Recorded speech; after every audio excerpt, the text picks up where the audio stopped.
Good evening, wonderful people, great Biafrans, wherever you are. On the face of this very planet, we welcome you to another edition, very exciting edition, expository, exciting, revealing, and informative version of our live presentation this very evening, the evening of the 30th of August in the year of our Most High Elohim Chukwu 2020. The time now is 3 minutes past 7 p.m. in the blessed land of Biafra, and I presume the same number of minutes past the top of the hour. Regardless of where you are domiciled around the world, we are very proud to say that we are not only the largest mass movement on the face of this very earth, but also the largest indigenous broadcaster of its kind anywhere on the face of this planet, because people are listening right across the length and breadth of every time zone of this very earth. We are immense, we are huge, we are relentless, we are unstoppable, we are undiminishable, we are unbribable. We are not going to relent. We are not going to stutter. We are not going to reverse. Our movement is onwards and ahead until we get to our final destination, which is the unquestionable and undiluted sovereignty of the Republic of Biafra. That is why we are here. That is why we exist. And that is why we must do what we can to make sure that the whole world understands the need for what we are doing and be able to partake and participate in it. We are coming to you live via my Facebook page, the official one, please, Mazi Nnamdi Kanu. We are, even more importantly, because I now notice that a lot of people are listening via our app, IPOB Community Radio app is live, and I want everybody to download it on their device because it is low data usage. Very, very low data. It is radio. Therefore, the cost of data is very, very minimal. Very, very insignificant. Everybody must download it and be able to listen to us via that very platform. It is IPOB Community Radio. It is the fastest download on Android and also on iOS. It is everywhere, and people are listening, as I said earlier, in nearly 154 countries around the world. People are listening to us, and they have joined us this very evening. It could be your morning, it could be your afternoon, it could be your midnight. Therefore, I would say good morning, good afternoon, good evening, and good night to some of you. There is no other like us. We are resolute, we are determined, we are relentless in our pursuit of that which is right before God in heaven and man on this very earth. If you don't have your pen and paper, believe you me, there is no need for you to listen to this broadcast this very evening. It is going to be very deep and incisive. It is the type of program that we make once in a while, designed for those who are discerning enough to understand the peril that we are in, and willing and able to do something in order to extricate us from it. I welcome all of you all over the world who have joined us this very evening.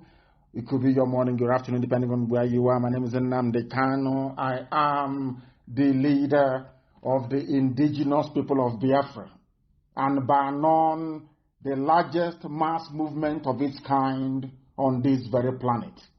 I lead it. I am the director of Radio Biafra, the director of Biafra Television, and by the very special grace of the Most High, the only entity we bow before, a servant of the wonderful people of Biafra. Before we go any further, we must pray. A very quick and short prayer. After that, we then delve into our tutorial, I will call it this evening. You must pay very close attention, because somebody rang me earlier today and said to me that you have managed, not me, of course, it's Chukwu that is doing it. All I do is to pass on the message that heaven has given to me to give to those who are living. And I said to this very person that Chukwukika Biama is the one who is in charge piloting the affairs of men on this very earth. And then he corrected himself and he said that Chukwukika Biama has been able to use you to make what was considered impossible 10 years ago to become possible. And I asked him what that thing is. He said that our people are now beginning to reason as they should. Our people are now beginning to reason like Biafrans once again. Our people have now regained their analytical mind. Our people are now discerning. Our people now question and look for the right answers. It is not just about asking a question. It is looking for the right answers. Our people are now able to do it. That is why there is this hue and cry all over the world that people have risen up to demand for an inquiry into the very dastardly and disastrous slaughter of the innocent in Enugu, and we are not letting go. Very, very critical. But let us pray, first of all. And whilst we do so, I do hope that you have your pen and paper very handy, have it ready, and listen attentively. Listen very, very attentively to tonight's broadcast. It will change your life. That I can assure you. Tonight we are going to pray a prayer of repentance and restoration. A prayer of repentance and restoration. Because the same way that your house over time gather cobweb and dust, and there is need for you to cleanse, to clean, to tidy it up, the same way that even the computer that you're using over time collects bugs all over the place, and the result of that is either slowed down or it crashes. So does our habits and our brain especially. And for those of us who may have succumbed to harmful habits, those of us who are no longer faithful or do not understand what it means to remain very faithful and then to testify the goodness of the living God in heaven. Tonight we are going to pray. Because, let us be very honest, we have all been there at one time or the other. Sometimes it is guilt, sometimes it is shame, and sometimes it is regret. But we must take heart, because the same Chukwukika Biama that we worship, who is in heaven, the creator of the heavens and the earth, the beginning and the end, the Alpha and the Omega, he offers love, forgiveness, and restoration. If this fits you this very evening or fits your nation, so to speak, we are now going to pray for repentance and restoration that will help us to find renewed joy, hope, life, and consistency in our pursuit of the freedom of our people that Chukwukika Biama mandated us or created us to pursue on this very earth. Chukwukika Biama Puruminyan Elohim Adonai El Shaddai, the beginning and the end, the Alpha and the Omega, the Lord of all the hosts of heaven, the ancient of days, as they would say, the ancients of the ancients. Everything you created is yours. Every glory and adoration is yours. Everything that we are today, likely to become tomorrow, is all in your hands. They belong to you. Every glory is yours. It doesn't belong to any man. It is only to thee. We are tired of our sinful struggle in life, both as individuals, as a collective, and as a nation. And we are not ashamed to admit that before the congregation, the assembly of men and women all over the world, that you may know that it cometh from our heart, that we are not deceitful. We don't pray this prayer in the quiet, or should I say in the secrets or secrecy of our homes.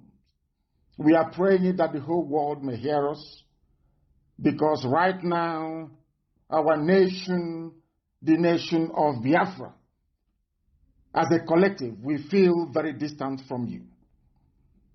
Our choices have not led us into the right places.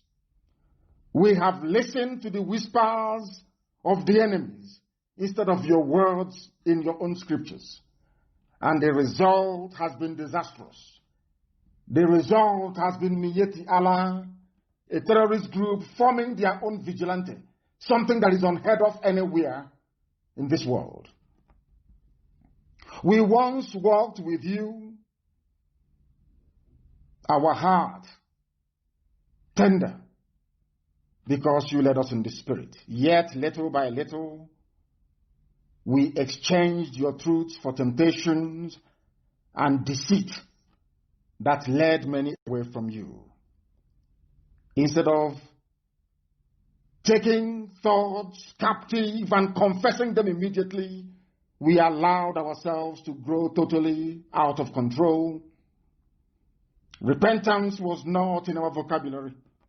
Blame upon blame, cover up upon cover up, or trying to reason and rationalize reason has never worked with you.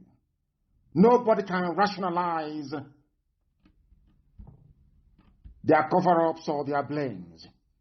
They only give birth to deeper sin entanglements.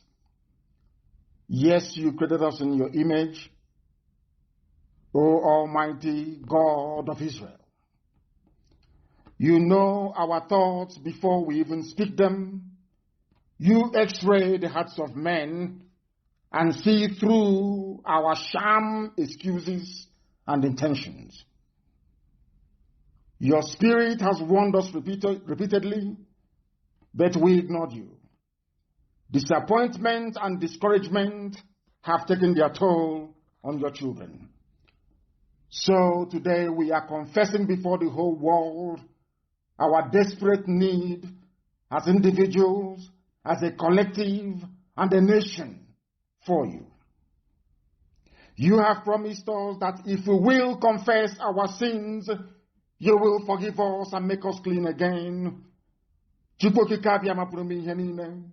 We truly need your forgiveness. Repentance is on our hearts and lips. We want to turn around and head another direction back to you, O Elohim, but we need your help. Just as you created the world out of nothing, create a clean heart out of nothingness in us. You have forgiven us our sins. You have restored our lives and the fellowship we once had together. You do not condemn because you're God, and you will not disown your own, which is IPOB and Biafra. We are your children forever. But we take all the blame. We own our own sin. We are the ones who broke fellowship with you, and we are crushed over the way that we have come to thee and treated thy word and your holy name. We ask for your forgiveness, your love, your abiding grace, and your mercy, that this same family of IPOB that you ordained in heaven and manifest on this very earth at this time, at this very age, may live to fulfill that which you have promised, that which you foretold, because your words are yea and amen, that this Biafra may come in our time, that mankind may know that indeed there is no greater power than thee, that you are truly the Almighty God, the Lord of hosts of the heavens and this very earth. And this Biafra will come, and your children, Biafrans all over the world, will adore your holy name. We shall sing songs of joy unto your holiness. Every generation of Biafrans that will ever have the honor of walking this very earth shall offer ceaseless praise and adoration unto your holy name, that they may know that indeed we are the children of light, to the glory of your name and your name alone, now and forevermore we pray. He said,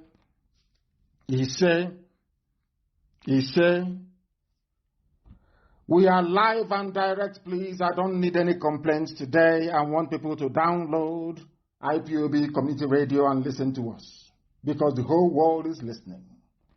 If you can take selfie and post them, so can you also download IPOB Community Radio and listen to this very live broadcast this evening We are on satellite, we are on FM across Biafra land, but also importantly and critically, we are on my Facebook page as well. The suppression is going on. Facebook is not going to stop. Don't expect them to stop banning us. They will keep suppressing, they will keep banning us, but they will get tired. They will understand how resolute and determined we are. And when that dawns on them, they will then know they are backing up the wrong horse, that they have been doing something absolutely horrible.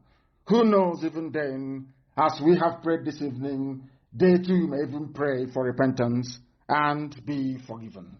We are proceeding very assuredly towards our program this very evening, that the world may bear us witness that we are the bearers of truth. There are some things that we lack as a people which we must correct immediately. We must learn and understand how to be disciplined. Discipline is not just about the way you conduct your personal life. It is about the way you relate to other people, the oath that you're under, and your ability to always do that which is right. To be obedient, to lay down rules and regulations, very, very important. Or else everything we are doing is a joke and it is a mess. The reason why we are where we are today is because of, I keep saying it every blessed time that I come on air, our inability to be rational enough to dissect and digest information in a way that it enables us to make the right critical decisions at the right time. That is the essence of reasoning. Very, very important indeed. And if we are a race of people that have reasoned, please write what I'm saying down. It is very, very important, please. I beg of you. If we had reasoned as a people, together, as a collective, over all these years, the mess we are in now, we cannot be in it. We would have learned our lessons and we would have made some life-saving, critical decisions as a result of that. Today we would have been a better people. But because we always allow envy, greed, and jealousy to cloud our sense of judgment, we always gravitate, we always go back towards reasoning like the people that we have been rejecting and condemning all this while. This evening we are going to start from the bottom up so that you can understand what we have been saying over the years. We are going to analyze Jonathan's accusations regarding Obama's meddling in the 2015 zoo elections. Because, how do I put this? Because we did nothing then. That was the reason why Obama managed to impose a fellow Islamic jihadist in Buhari in power. And because he got away with it, the late Buhari, of course, Abba Kyari also imposed Hopo Zodema on Imo State. They have gone to impose almost at every level of leadership in our land. This is something our people don't understand, that the Fulani, the Janjaweed, they play a long-term game, and that they have help abroad. Why am I saying this? Please write this down very carefully, because this is the most idiotic mistake our people always make. When the white man came to our land and said, yes, you people, all of you, every Biafran is Igbo. When we use the word Igbo, it means every Biafran, because we all are. If you like, believe it. If you like, you don't. I am not going to romance nor massage your ignorance and stupidity. I tell you the truth. Go and do your research if you have time and resources to do so. Now listen very carefully. When the British came and when they came to Biafra land, they went to Arochukwu, they saw a temple, something exact replica of what you have in Jerusalem. You know what they said to us? You have no history. By saying you have no history, it means you have no relatives. And if you have no relatives, believe you me, you are in very serious trouble. Because there is a saying where we come from. When somebody wants to abuse you or curse you, they will say, which means you will live in want. And those who are supposed to come to help you will not have anything either to come and help you with or to come to your rescue. Meanwhile, as we are busy trying to distance ourselves away from Israel and the world Hebraic family, meanwhile, nobody is stopping the Fulani from trying to assume that they are Arabs. Nobody. And in so doing, they managed to get the help of every Arab nation you have on earth right now, lobbying and working for them. This is how foolish we are as a people. We don't reason. You need relatives. You need relatives, or else you will perish alone and in ignorance. Why am I saying this? I am now going to play for you Jonathan's interview. Anybody who is a student of Radio Biafra, if you're old enough to be listening to me, listening to us since 2012, if you are intelligent enough to have listened to all of my broadcasts in 2015, even the night of the election that they rigged and brought in the late dead Buhari, who is now in a grave in Saudi Arabia, I said one thing that night. All of you are running all over the place. I was on Radio Biafra broadcasting, and I said to all of you that Jonathan is going to capitulate. I told you that Jonathan will lose the election by 200,000 votes. I also said to you that as I'm live on the air right now, speaking to you, that Obama is putting pressure on Jonathan to resign. Some of you did not believe me. Some of you did not. But some did. Those who understand the divine nature of our mission, they understood what I was saying. Those who can see in the spirit, those people who can see, more people who can see, they knew that what I was saying was, and I said to you that the American ambassador was pressuring Jonathan to concede defeat. And I said to the whole world that Obama wanted a fellow Islamic jihadist, a terrorist to take over. I said it then. Some of you did not believe me. Some went as far as saying, oh, that is what he says. He's a Nnamdi Kanu. Oh, please leave him. That is what he keeps saying all the time. But today, I want to prove to each and every one of you, beyond every conceivable doubt, that I was correct. Everything I tell you is true. There are three kinds of people on this earth. People who accept the truth the way it is. People who are envious because you speak the truth. And people that resent you because it is not them. Those are the three kinds of people you have, especially in Black Africa. And I cannot help it. Eligwe, heaven put words in my mouth in spirit, and I proclaim it, and it comes to pass before sons of men. It is not my own doing. I never for one day thought or felt or said to myself, oh, you're going to do this. Never. So for some of you who may think that I'm doing this, I am not. I am led in the spirit. That is why we have accomplished something that no other group of people has been able to do in the history of our nation. No other group has been able to do it. Nobody can. If you try and you will fail, you cannot do it because you're not called to do it. Why am I saying all of these things? When I told you about Jonathan, you thought I was joking, isn't it? But tonight I'm going to play something for you. Some of you have seen it. But tonight we are going to analyze it. For the whole world to hear and understand that everything I tell you on Radio Biafra is gospel, it is divine, ordained in heaven. There is nothing man can do about it. Ordained in heaven. Nothing. Jealousy and envy is rubbish before us.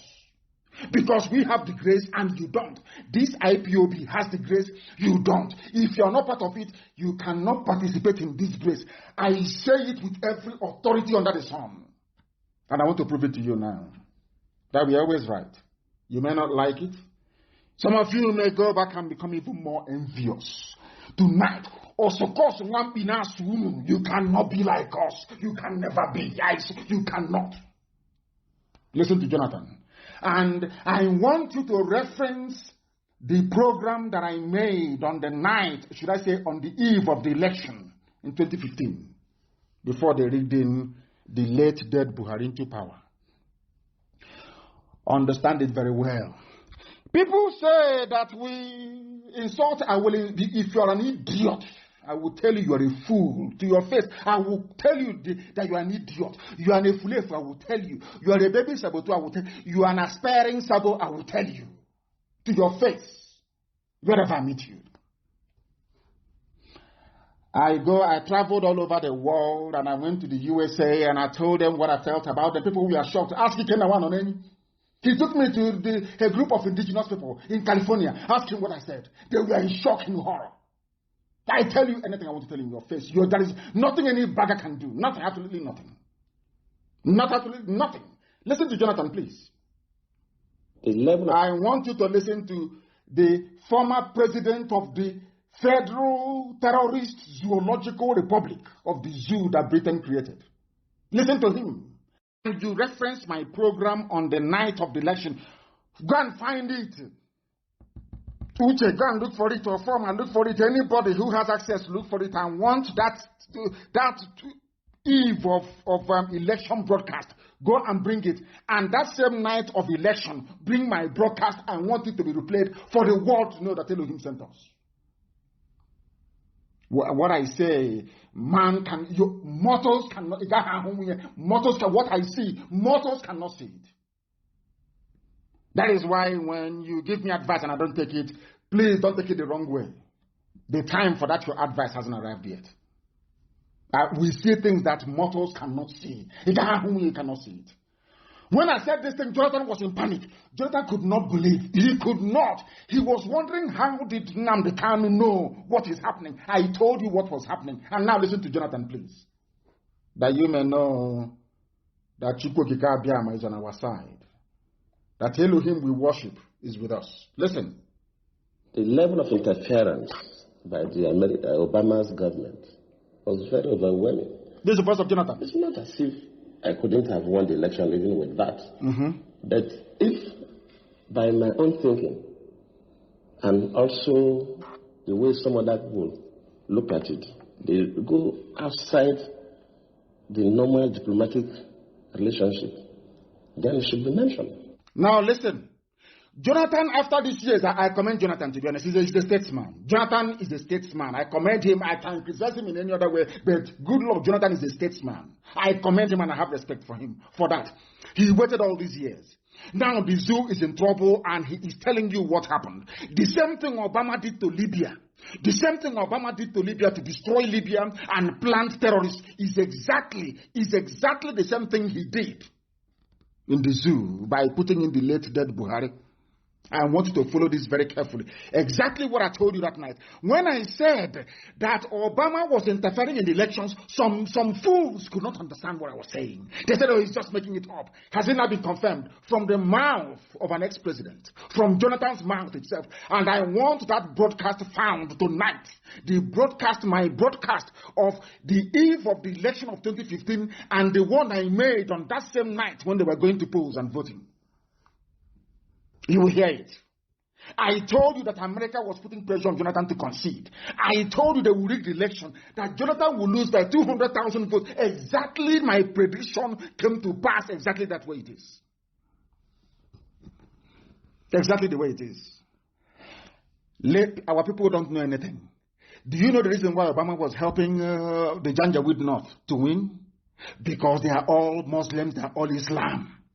Because the Fulanis are not ashamed of saying we are subservient to Saudi Arabia. I want people to understand, to reason, because the Fulanis, they have relatives. Using their religion, they have relatives everywhere. People who can fight for them, people who can stand for them. But you, who can stand for you? Okoko, who can stand for you? Nobody. That is why they're killing you. That is why Mietiala has formed a vigilante group. You cannot reason. You cannot reason. Your brains are not working properly. But here, after listening to us, you must reason. MUST, you must reason. If you like it or not, you must reason. All of you together. Listen to Jonathan, please. Very carefully. Obama was meddling in the elections. Obama, contrary to U.S. laws, Obama was meddling in the election of Nigeria, meddling in broad daylight because he wanted a Muslim to take over. They had their plans all laid out, well cleaned out and well made. And now Jonathan is confessing it. What I told you in 2015, on the night of the election, Jonathan is now confirming in the year 2020, 5 years after that. He's now confirming it. Some of the things that you hear us say on Radio Biafra is true. But out of shame, the same way that the whole world knows that Buhari is dead, out of shame, they don't want to concede. Let it not be that Nnamdi Kanu is right. And they have gone as far as trying to get those they can deceive. To think, oh, don't talk about it. I said to them, to hell with you, I'll talk about Buhari, dead Buhari, because it's the truth. Any day I see the truth and I run away from it on this very platform, the glory of Elohim will depart from us. We have come to preach the truth. And we are indestructible by man. Only Chukwu can, not man. So you understand it. What I told you in 2015, on the night of the election, Jonathan is confirming in 2025 years after that.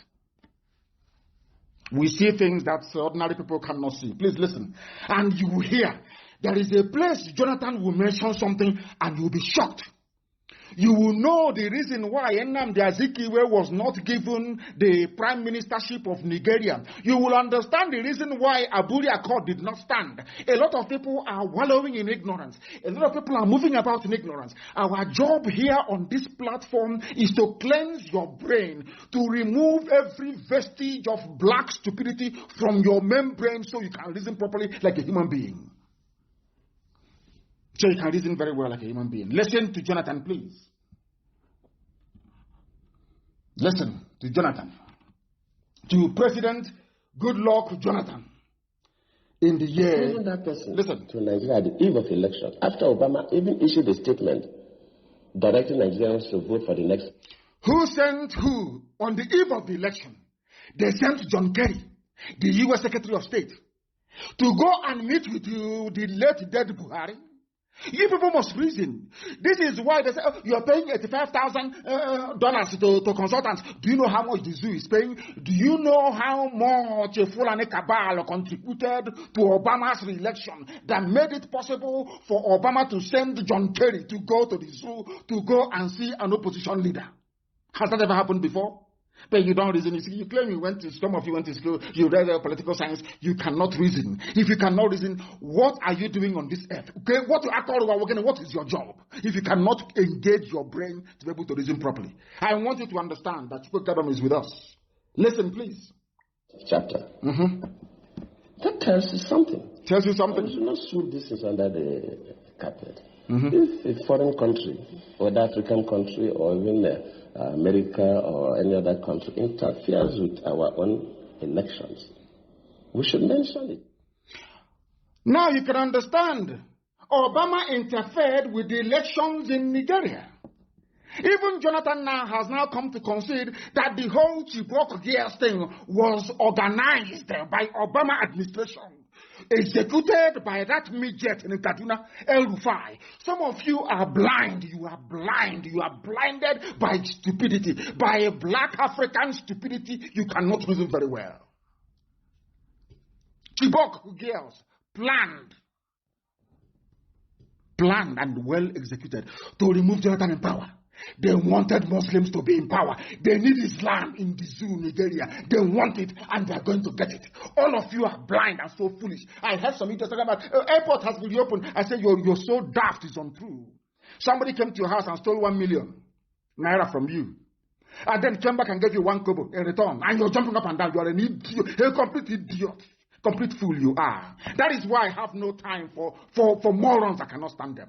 They say, oh, she's very harsh. Why won't I be harsh? If you're a fool, I will tell you are. Somebody stole 1 million naira from you, came back and gave you 1 kobo, and you're throwing a party. He's telling me about Enugu Airport. What useless Enugu Airport is that? Ordinary tarmac. That our engineering corps in the volunteers can build in 1 week. You are jumping up and down. Look at how they deceive you.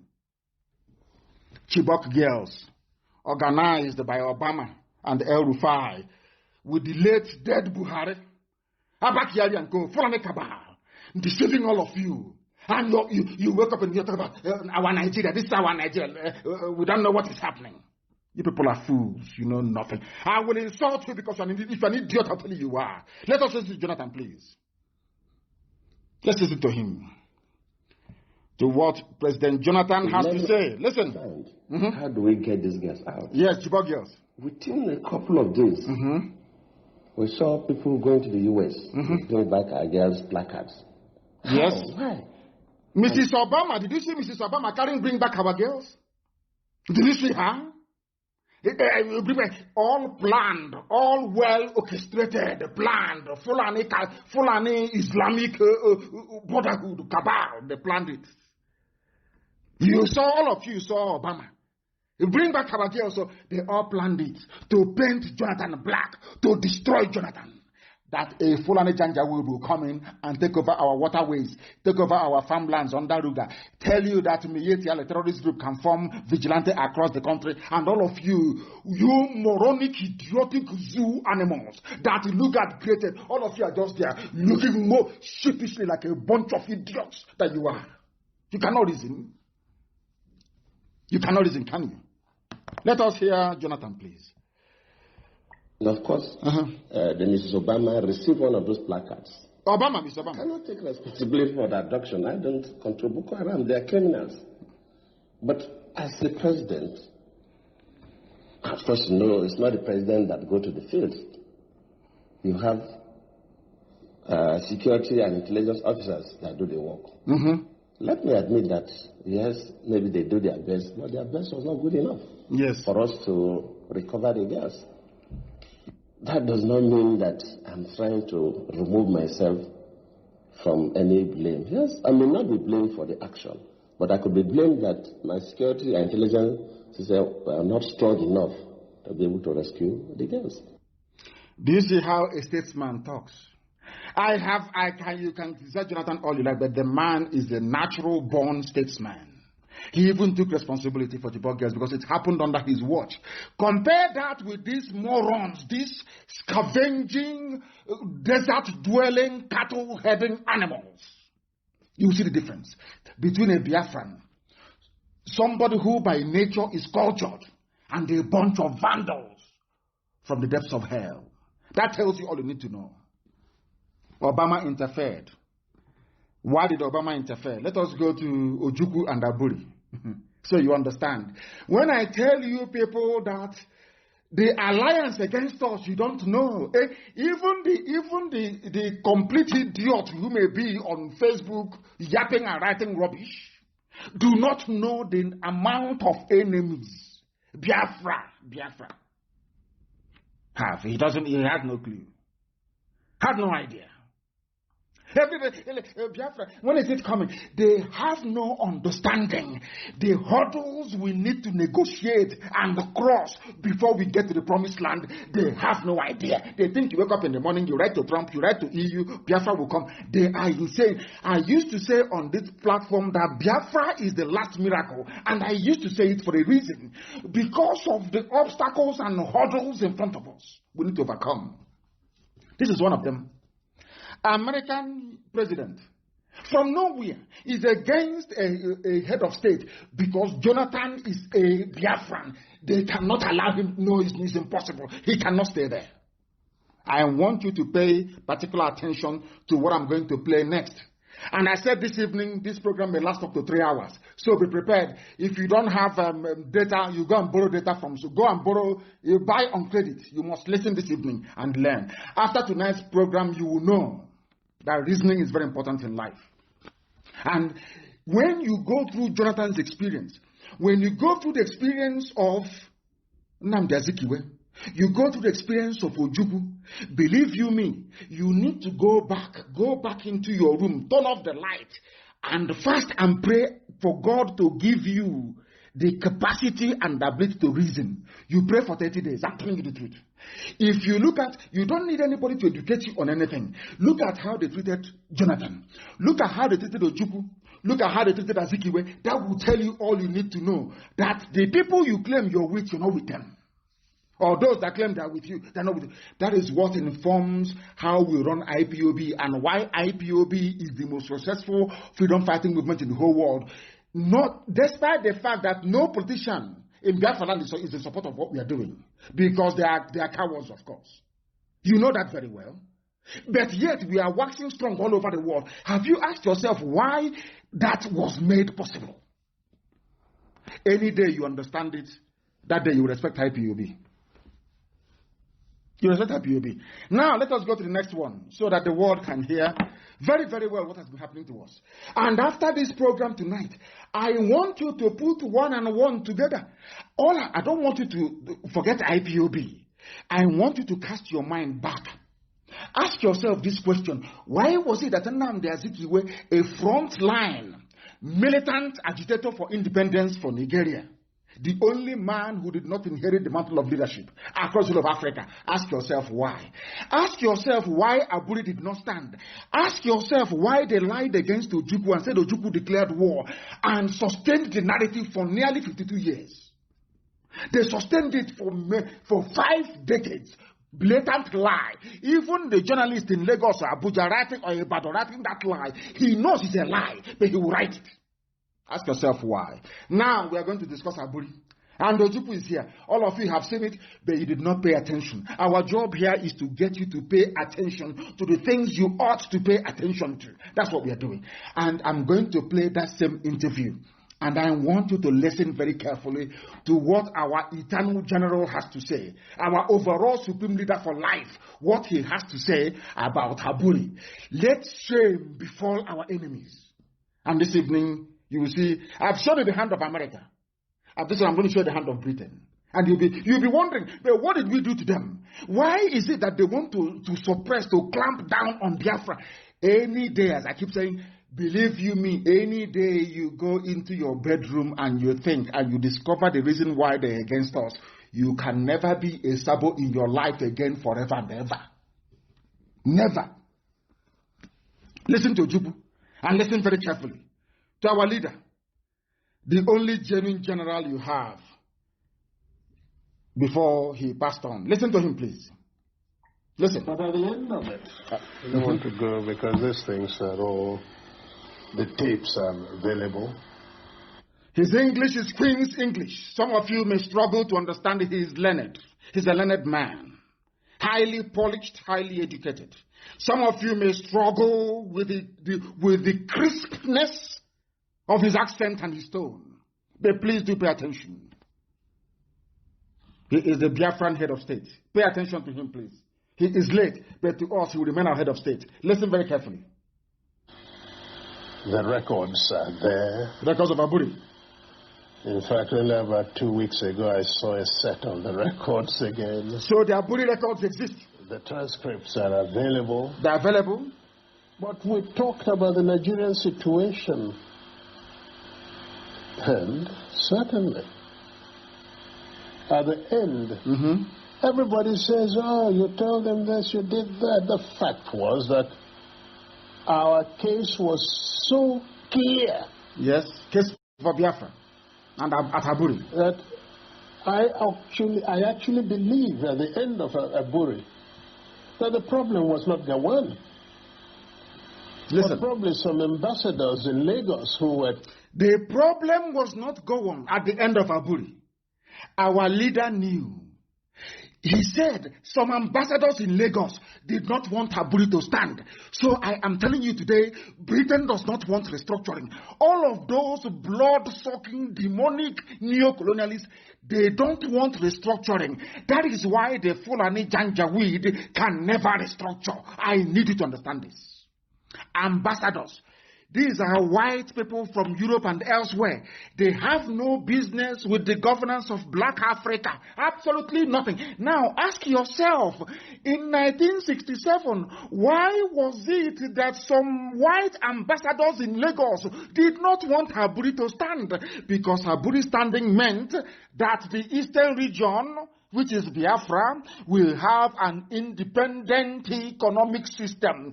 Because before they sent, and I'm going to tell you tonight, it was Britain that planned the coup. I'm telling you the truth. You may be shocked, but it's the truth. The coup of 1966 was planned by the British. The reason being, they wanted to destroy the economy of the East under Dr. Michael Okpara. Michael Okpara had the fastest growing economy in the whole world.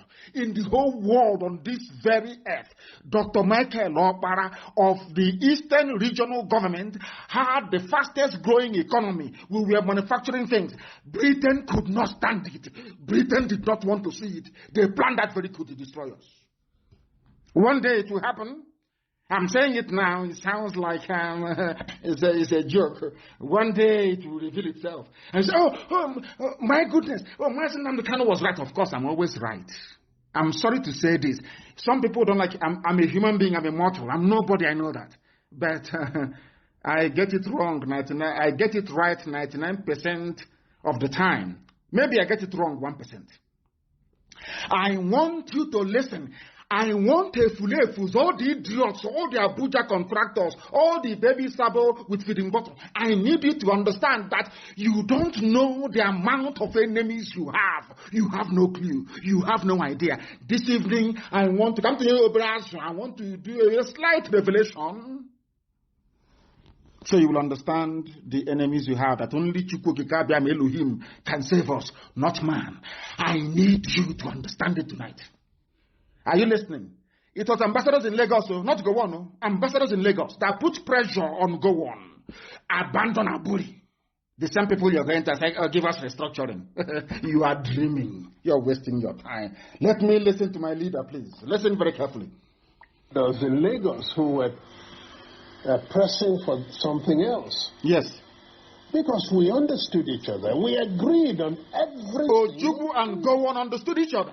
The drafting was, in fact, my chief secretary. The drafting of Aburi Accord. With two other chief secretaries from the other side. Yes. They said, no.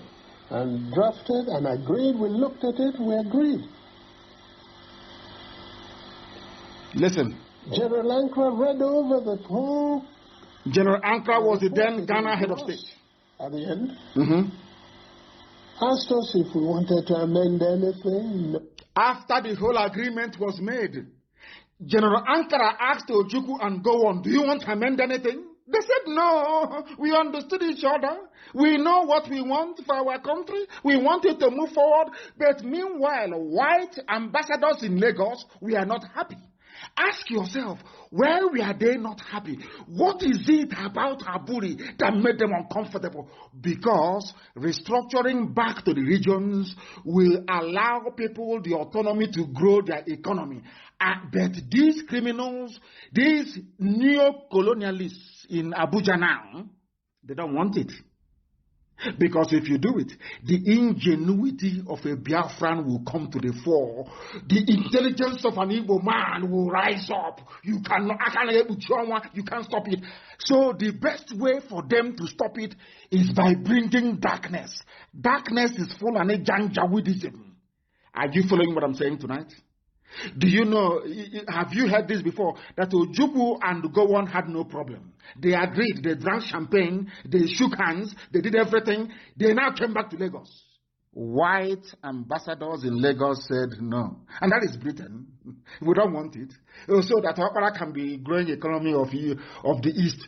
So that these people can rise up again. These stubborn people can come up again. They said no. Because you know why? They know I have discovered what they know about who we are as a people. That is why they are frightened. That is why, no matter how many reports Amnesty will write about the killing of our people, they will stand on it, they will say no. We are at ICC. Have they called our case? The answer is no. They can never call it. Because they know that Biafra is the light of Africa. They know that any day that Biafra stands, that Africa will stand. So what they have done is to go to the source and switch off the light. They just have refused. They took the fuse and they walked away. So everything you are doing, connecting every cable everywhere, until you put in the fuse, it can never work. And what is that fuse that Britain pulled away? It's called freedom. Now you understand it, don't you? Now you understand it. Only if some of our people know what we know. You don't know what I have seen. You don't know how far we have gone. You don't know why we do things the way we do it. You don't know why we say things the way we do it. You are confused. You don't know. If you don't know a USA, you ask questions and you'll be told. Now listen carefully. What I'm telling you tonight, I'm telling you that almost 70% of people don't know this. They don't know it. You don't know the amount of enemies you have. You have no clue. Now listen very carefully to what our leader has to say. Listen, please. No. At the end of all that, the position was so good. Very good. Between Biafra and Nigeria. Listen.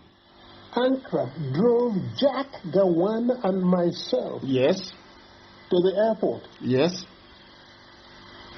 Jack was sitting on his left, I was sitting on his right. He was in the middle. Yes. And in the course of that journey, at a point, General Ankara shook his head and said, "Oh, thank you. Thank you. Yes.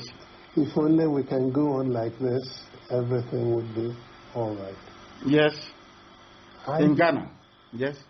Ojukwu, go on in Ghana. I was the one. As I do now, from time to time, I go for the dramatic. Suddenly, I picked up Gawan's hand. Ojukwu took Gawan's hand. Put it on Ankara's. Put it on Ankara's lap. Yes. Brought my other hand, placed it on it. Yes. And I said, "General, sir, hold us together. I want to say something." Yes. So General Ankara put his hand on top of the two hands. And I said, "General, I want to assure you that I am totally satisfied with everything we said." Yes. This is from my head of state. I will state. go further and say to you something I did not say at the conference. Yes. What was that? And that is that once we have implemented everything we have said, yes, I would ask you for one favor and one favor only. Yes. And that would be to be the one to propose Jack Gawan as a head of state of Nigeria. Are you listening? That was my head of state, the late General Dimodumegwu Ojukwu. Has Gowon is alive. Can Gowon, he says he's a prayer warrior. I want Gowon to come out to say that what Ojukwu said in this interview is falsehood. That they're a bunch of lies. Because he knows if he says it, that even the hell that he's going to, the hottest part of it will be reserved for him. Are you listening now? Ojukwu, for all you useless Nigerians, all you animals in the zoo, Ojukwu inside the car being driven by General Ankara's driver. General Ankara was in the middle. Ojukwu was on the right. Gowon was on the left. Ojukwu took Gowon's hand and placed it on the lap of General Ankara. And he said to the general, "General, I want you to be the one to propose that Gowon should be the head of state of Nigeria, including Biafra." But all these years, all we've been reading in history books, Ojukwu is a war, he's a warlord. He went to war. Do you see why God? People don't know why God is punishing the zoo. The same way I'm telling you tonight. You see Britain. God will decimate Britain. God will divide Britain into pieces. Write it down as I'm telling you now. Write it down. So when it happens, you say Nnamdi Kanu said so. Are you following? Now ask yourself this question. When Ojukwu and Gowon wanted to restructure, as a result of what obtained in 1966 and 67, who stopped the restructuring? It's Britain. Are you following? They are the ones that stopped restructuring. Now I'm asking you, are you telling me now that they are going to agree to restructuring? The answer is of course no. I am Anglophile. If I'm not a Biafran and Igbo man, I probably wish to be an Englishman. As I keep telling you all the time, believe you me, they have conscience. English people, they have conscience, they are good people. But there are some criminals in the mold of Lugard, in the mold of Viscount Harcourt, in the mold of all these wicked criminals that descended on Africa like a biblical plague and brought darkness where once there was light. Now, do you see what is happening in the zoo? Do you now understand Nigeria a lot better? I said tonight, your thinking faculties will be opened up. You can never be the same again.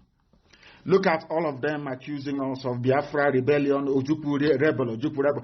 Do you see the extent they have gone to cover the truth? Do you see how evil these people are? Do you see why I insult them? Do you see why I speak the way I do? Because Ojukwu was speaking like an Oxford-trained historian, speaking grammar, being a gentleman. You saw the way they treated him? insulted him, insulted my head of state, a man that led men to war to preserve our way of life.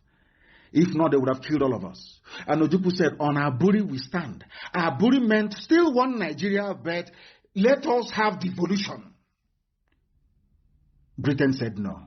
Then ask yourself, why did Britain say no? There lies your answer. That is why they will kill us. BBC will never carry it. But the helicopter crash in Lagos, they carried it immediately. I want you to ask yourself, what have we done to Britain to deserve this hatred? Any day you find an answer to that, believe you me, you can never be a sabo in your life again. You can never be. Never. Now pay attention very well. I've given you 3 examples tonight. If you want to understand the mess we are in as Biafran people, including everybody, including Ezon, including Ejo people, including Ishekiri, everybody, I want you to follow this very carefully. Jonathan could have still remained in power, but he took the intervention of an Islamic United States president to remove him from power. These are the things you ought to know. Ask yourself why. Ask yourself why they did not allow Aburi to stand. Ask yourself why they did not allow Nnamdi Azikiwe to become the head of state. Only then will you find the answers. And after that, as I pray the prayer of repentance tonight, believe you me, you will go and start burning candle and praying for God to remove every trace of sabo in you. Now you understand it, don't you? Now you know. That we know what we're talking about. Sometimes when you advise me, some people say, he doesn't take advice. It is not every advice that I will take. Because if you give me advice, I take it. And then I weigh it against what the prevailing circumstance. If it's conducive, I take it. If not, I may defer it to another time. Now you understand, don't you? Let us continue. Why do you think Britain supports Mietiala? Why? Remember that we floated BSS to safeguard our people. Our own people came against us. Our own people. In fear of Fulani. But now, can you see how boldly Mietiala is saying, we are going to float a nationwide. We are going, as I told you a few days ago, they said, we are going to work with the police and the army. They are friends in the army and the police. All terrorists to kill, to pillage, to destroy. Now you are following. Now you understand the mess Nigeria is in. Now you understand why we are the way we are. Today you understand why people come out now and they are confessing that we have opened their eyes. Now you understand, of course, that we are very serious. We are not going back. Not at all. Not today, not tomorrow. Not today, not tomorrow. Somebody published an article called Justification for Resuscitation of the Sovereign State of Biafra in that newspaper. It is my humble suggestion and recommendation that our people go and look for it. They have removed it. I cannot even open it here. It seems to me they have removed it. It seems they have removed it. In that very article, you will hear or see what our brother was saying. Our brother simply said, very simple, that in Nigeria, Nnamdi Azikiwe was the only person to lose out amongst every nationalist leader you had that fought colonialism in Africa. That is what you need to know. These are the things that you need to understand. Because our people do not reason. Here, we compel you to reason. Go and read that article. Justification for the resuscitation of the sovereign state of Biafra. This is published by Vanguard. Unfortunately, they no longer want us to see it. It has been removed. It can no longer be found. That is the world of the Janjaweed. That is what they do. Once they see the truth, they suppress it. And the reason why some of them, of course, they love us in secret, of course they do. The reason why they come out sometimes to be talking rubbish or paying all these idiots Sometimes I think they can come to, Gowon said it, if I knew how they loved money and power, I could have just shared money and allowed them to fight themselves.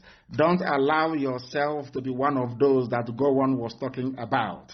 Ask yourself also this evening, why is it that Vanguard publication of today that I read before coming on air is no longer there?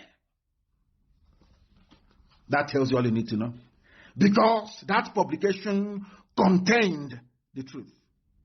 It contained the truth. Absolute truth.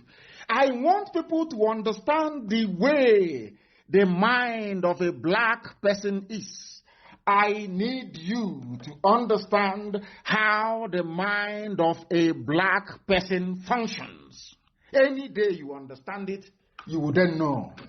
You will then understand and appreciate. You will come to the full realization that what we have been doing here has been right all along. Now, listen very carefully. Why we are deploying Miyetti Allah vigilante all over Nigeria, Abdullahi Bodejo of Miyetti Allah. These were the same newspapers that we are castigating Nnamdi Kanu and IPOB for floating BSS to defend our land. They are the ones today interviewing this man. Nobody has bombed his house or raided his house. He is fine and okay. No northern governor, no Fulani governor is against him.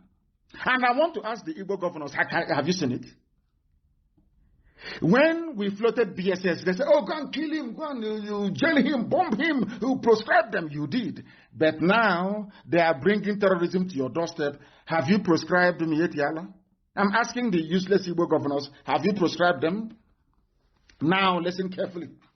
The national president of Miyetti Allah, Kautal Hore, Bello Abdullahi Bodejo, has said that castle rustling and incessant attacks by their members led to the formation of this security outfit, Miyetti Allah Vigilance Group, which will operate all over the country, not because Fulani has no homeland. So they now need to conquer everybody at the same time, and all of you are just there, sheepishly and hopelessly looking as the morons you are, and they are moving ahead, full steam ahead with their plans. Do you know why they're doing it? Because they know that Buhari is dead. If all of you can be so foolish enough not to realize that Buhari is dead, then they might as well do to you as they please. That's what they're doing, and that's what they have done. Now listen, we launched Miyetti Allah on July 27th, and we started with 1,000 personnel who are still undergoing training with vigilante group of Nigeria. That's their own name, vigilante, which means they own the whole of Nigeria. And Moteku is for the West. Any day Elohim decides that something should come from the East, it will be for the East. But their own is not for the North or for the Sahel North. They call North Harawa North. No, it's for the whole of Nigeria with the help of Britain. Now listen, and follow him very gently, please. You know Fulani people are moving to those areas where there are grasses. Anywhere there is grass, there is Fulani area. That's what he's telling you. Any place where there is grass, they will operate there to see how they can feed their cows. Are you not foolish? All of you in the South, are you not hopeless? Can you see your stupidity in front of your eyes? Can you see how hopeless you are? Those of you from the South, Aminu Duduwa and Biafra, can you use your two naked eyes to observe your stupidity? All the years of subservience to Fulani, has it ever made them to relent? They are coming to conquer you. You see hope for them, they will even take over his own village. I'm telling you the truth. He doesn't know how they operate. Supreme Court governor. This is how they are. This is how they behave. This is how they operate. The reason why they hate Radio Biafra is because we tell them the truth the way it is, very raw. We don't sugarcoat it. Anywhere there is grass, a Fulani will go there. So everywhere they are, the vigilante is supposed to be there. So if they come to your village all the way from Mali, from Timbuktu, from Mauritania, they come to your village in Okigwe, it is where they are. So any land they are in, they will have vigilante. Have you heard of this? Is the easiest way to conquer people. Very, very easy. Direct and straightforward. The easiest way to conquer. And our governors are there drinking kai, drinking ogogoro, just saying, oh, you'll be president in 2023. Please give us your land. Do you see why we speak the way we do? We are the last line of defense between whatever thing we have called freedom today, or relative freedom, and total darkness. Do you see the work that IPOB is doing? Do you now understand it? Do you now have the common sense, the gunshot to appreciate the depth and the sacrifice that IPOB is making? Do you now understand it? For everybody, not just Biafrans, for Duduwa, for Middle Belt, for everybody. Even for Hausa. Do you now understand it? The journalist asked Miyet Yala, there are Yorubas all over the country, but they did not set up a moteku in every state of the federation. You know what he said to them? That concerns them. If they are all over the country, they are not operating in the bushes and forests. What he's saying is that they operate in our bushes and in our forests. It belongs to them. They are going to form vigilante. And all of you are there foolishly and as the idiotic black animals that some of you are. You're just looking. You read, you look, you vote for Big Brother Nigeria, you gossip, you play, you do your sabo, you go to a politician in Onitsha, you collect your 2,500 to buy data for the week. And some of you that have promised you money. I know some people in IPOB that have promised heaven and earth. Of course, it's failure. you know the way we roll. We are unbreakable. IPOB is one family, indivisible under God. Impossible to divide. Impossible. I challenge any bagger to try. It's a challenge to any idiot to try. Then you see how formidable we are. Fulani everywhere in your bushes. Because anywhere a cattle can feed is Fulani territory. That was why they brought Ruga and it failed. Then they brought a waterways bill. Don't you understand? Don't you reason? Nigger, don't you reason? Nigger, don't you reason? Efulefu, sabo, ntike. Can't you reason for once? You cannot reason because you're a saboteur. You're waiting for Loretta Onochie to bring you the package they promised you. Stupid people. Go and read the interview. Why we are deploying Mieti Allah vigilante everywhere, your community will be gone. You know, that's where you your community is gone. You are a professional petition writer in Abuja or in Lagos. File with your office flat file with outdated map in your village is gone. If you're campaigning for presidency, your village is gone, your forest is gone. Because before you become president, you must sign that wherever there is Fulani. I warned you before. That is why they are building settlements in our land. So that any day there is any fracas, Britain will say, oh, it's one Nigeria. Wherever you find yourself, you're a Nigerian. And that way West, you have the Emir of Oka. I'm now telling you, if they said to you that what I said in 2015, that Jonathan will confirm it in 2020, will you believe me? Will you believe me? What I said in 20 has been confirmed in 2020. Go and play that my broadcast, you will see it there. Very clean and clear. The gospel of heaven, that's what I give to you. The gospel from above. Everything I tell you is gospel. You cannot dispute it. Not now, not tomorrow, not ever. Indisputable. They come to your village. Mietiala is in your backyard, they're grazing their cattle. They come to you and they give you 4,500 naira. Promise you heaven and earth as they promised to my. All of you sabo that they promised something. The something they promised Obia, no? They promised Buruburu, Ugwan. They promised even Hibaz. They're all president in waiting. Excellency, president in waiting. When Mietiala calls them, yes, Mr. President in waiting. That one, his head will expand. He will give away his village to Mieti Allah. You see how foolish they are. The same thing with Sabontik. Hey, people who are hustling and struggling in life with no hope and no means of livelihood. And you get a call from Loretta Onochie. Are you prepared to be a Sabo? That is, government has voted, there is a budget with the government now. Come and be a Sabo. You open 1 or 2 or 3 Facebook accounts, you start talking rubbish. But to those that felt they were human beings, they have tried and have failed to divide or to bring IPOB down because we are built on a rock. Talk less of Mombansa.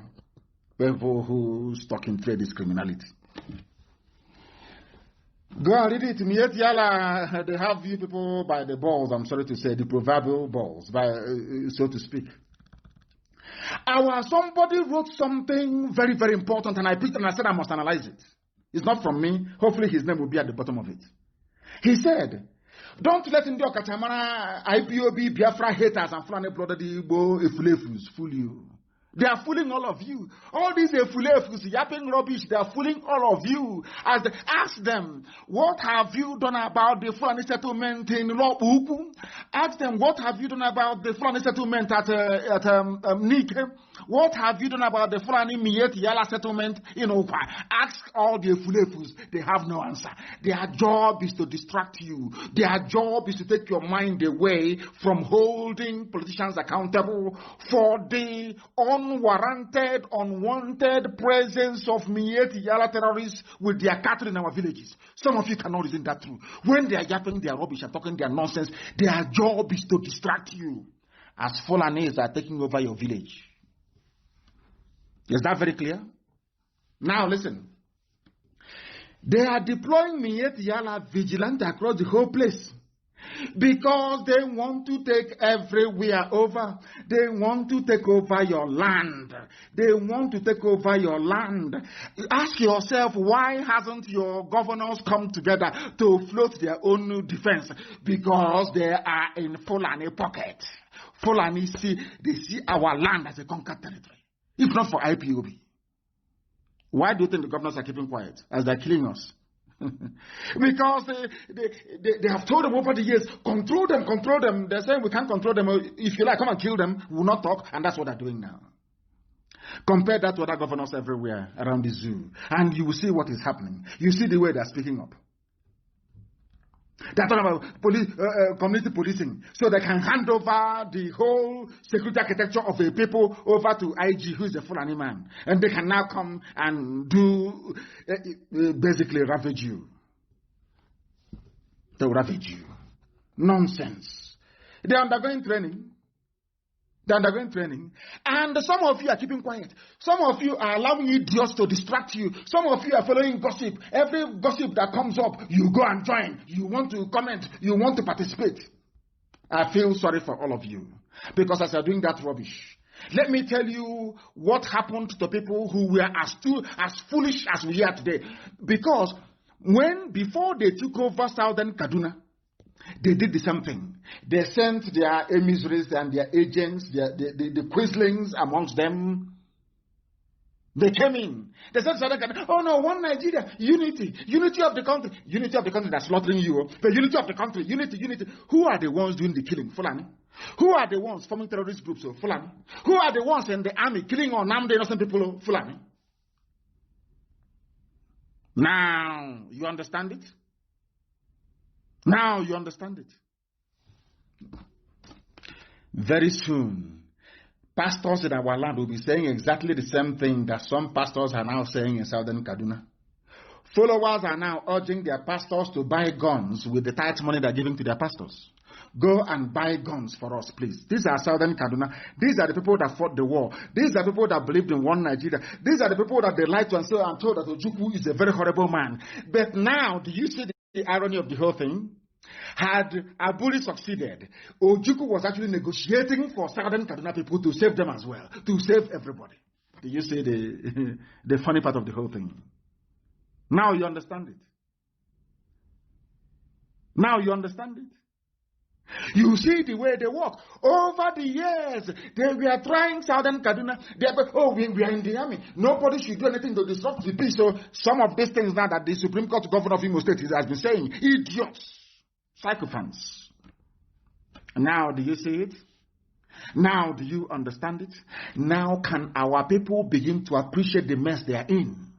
Look at Southern Kaduna. That is what is going to happen to you. Let me read the news for you.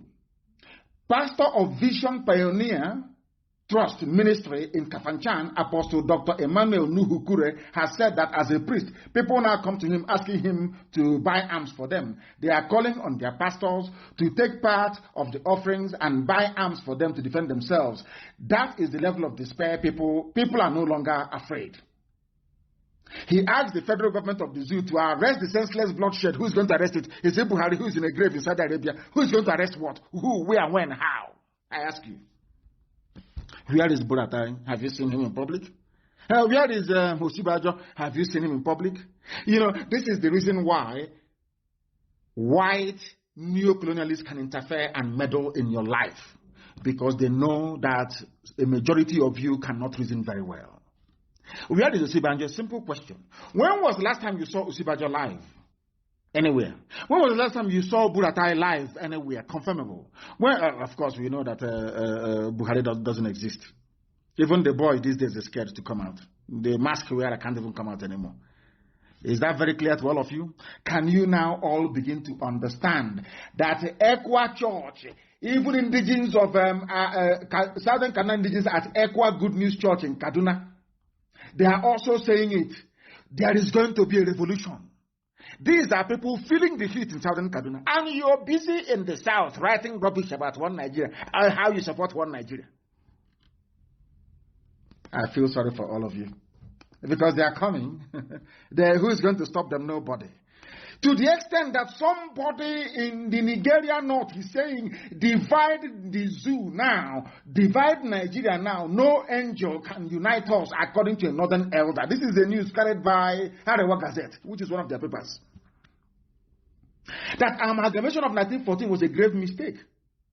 The chairman of the dialogue group in Kaduna, Haji Mohammed Mahadi Shehu, has lamented the deep ethno-religious divisions in the country, stating that breakup of the nation may not be such a bad idea. But does Britain want it? Of course not. They are your creators. They are your makers. They built you. They told you who you are. I was reading an article a few days ago. They said, in 1960, Nigeria became independent. If you're a fool, you will think that Nigeria was an indigenous country in Africa existing before 1960. They will never tell you that, oh, Nigeria created by Britain in 1914, Britain now handed over to the local idiots in 1960. No. Do you see how they use grammar to deceive you? If you're not sensible enough, you'll be thinking that Nigeria has been existing for a long time before 1960. They will never tell you that it was them that created that Nigeria. So that is why when a black man stands up to say, I am proud of Nigeria, a white man will just laugh at you. But they will not tell it to your face. They will tell you you're a fool. You know nothing. How can you allow me to come to your country to create a nation for you? Are you foolish?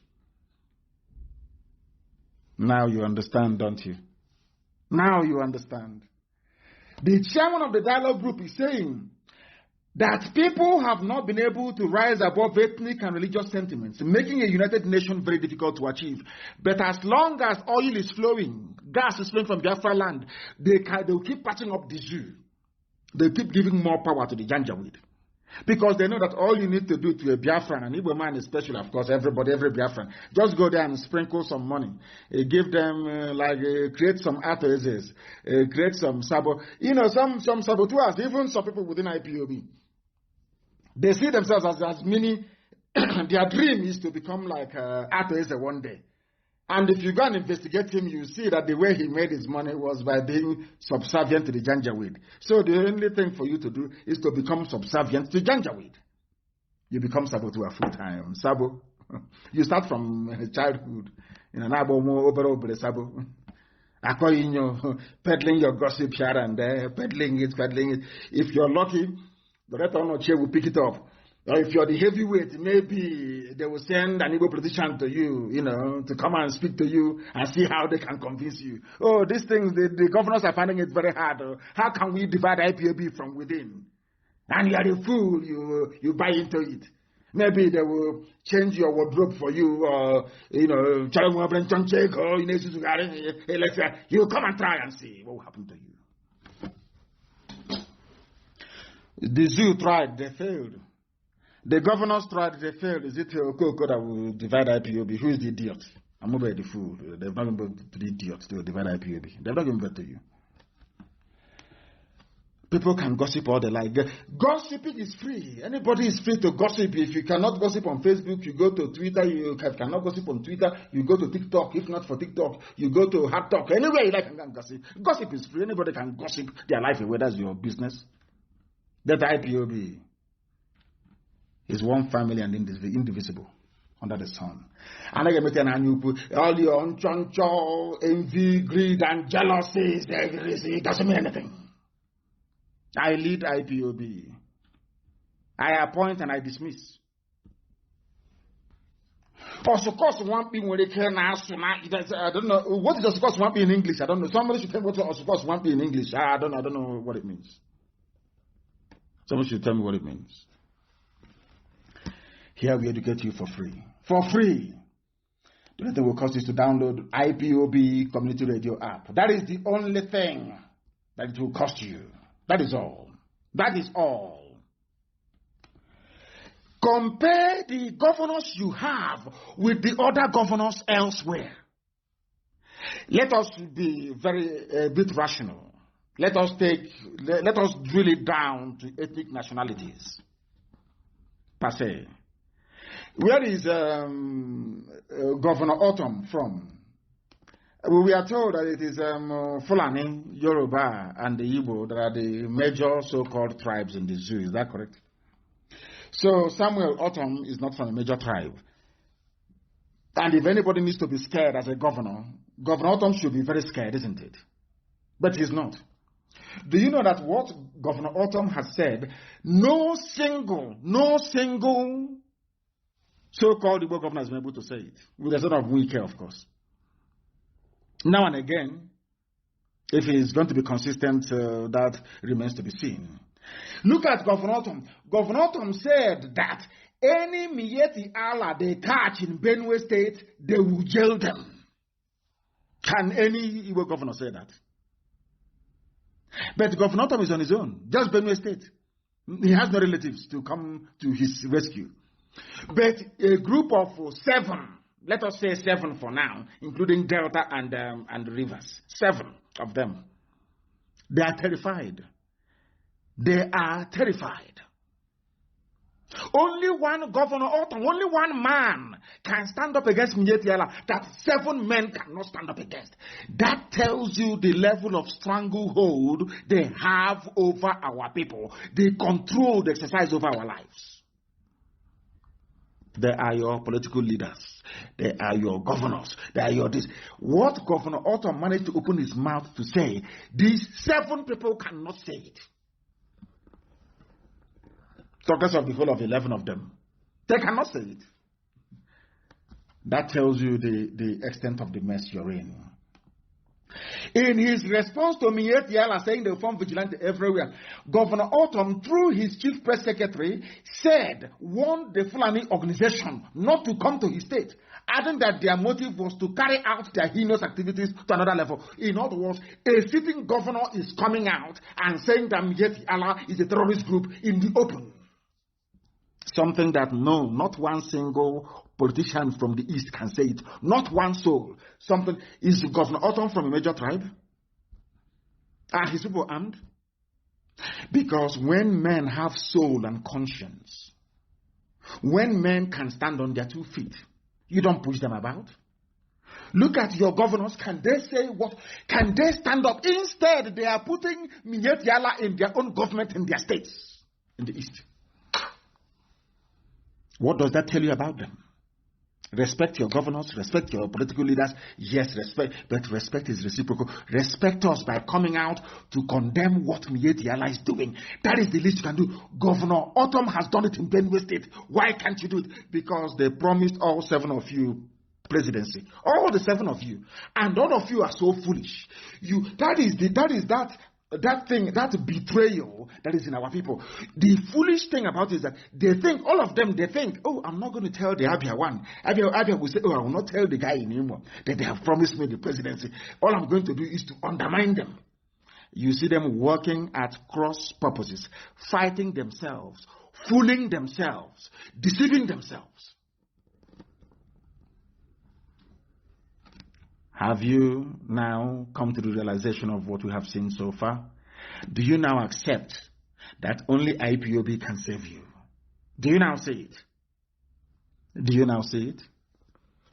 Look at Governor Autumn. He's not from a majority tribe. No, not at all.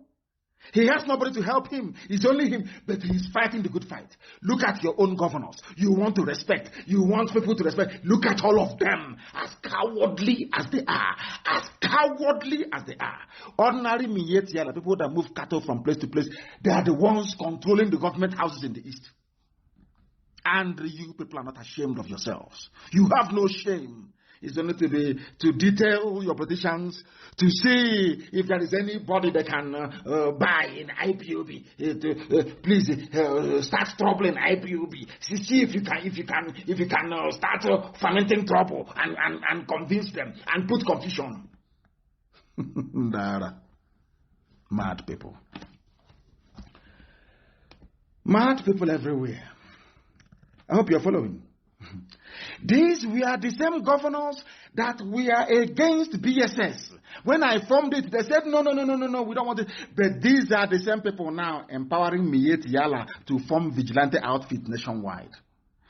Somebody wrote and said, I weep for Ndibo because our people no longer reason, our people no longer think clearly and properly. You have elders, you have the governors. When we formed, I can see things many years ahead. The same way that I saw the zoo today, I told you what they were going to do. We saw far ahead and said, for us to stop them from raping our sisters and kidnapping our mothers, the best thing for us to do is to form a security outfit. We floated BSS. The governors held a meeting. Even before the Fulani Janjaweed, they held a meeting and said, we proscribe IPOB. It was the Igbo governors that proscribed IPOB first. That is the truth. Let nobody run away from it. That is why today shame. Why? Because somebody promised them presidency. What does that tell you about them? What does that tell you about them? What does that tell you about them? Everything that you need to know. Everything that you need to know. I have said go and download IPOB community radio. People are no wonder the Fulani is ruling you and messing your lives up. I have told you. Go and download IPOB community radio and stop complaining. Just go and do as you're told and stop complaining. That's the thing about us. When it's time to be sensible, people don't have sense anymore. Please go and make sure you download IPOB community radio. Please make sure it's switched off onto each other. It's stopped. The whole thing you used to do. What is going on? Can you send it here, please? Somebody is trying to send me a very important information. A very important information. Please send it here. A very important, they want to send to me. Send it here, please. Guardian. Excuse me, let me have a sip of water. I feel sorry for Zoom.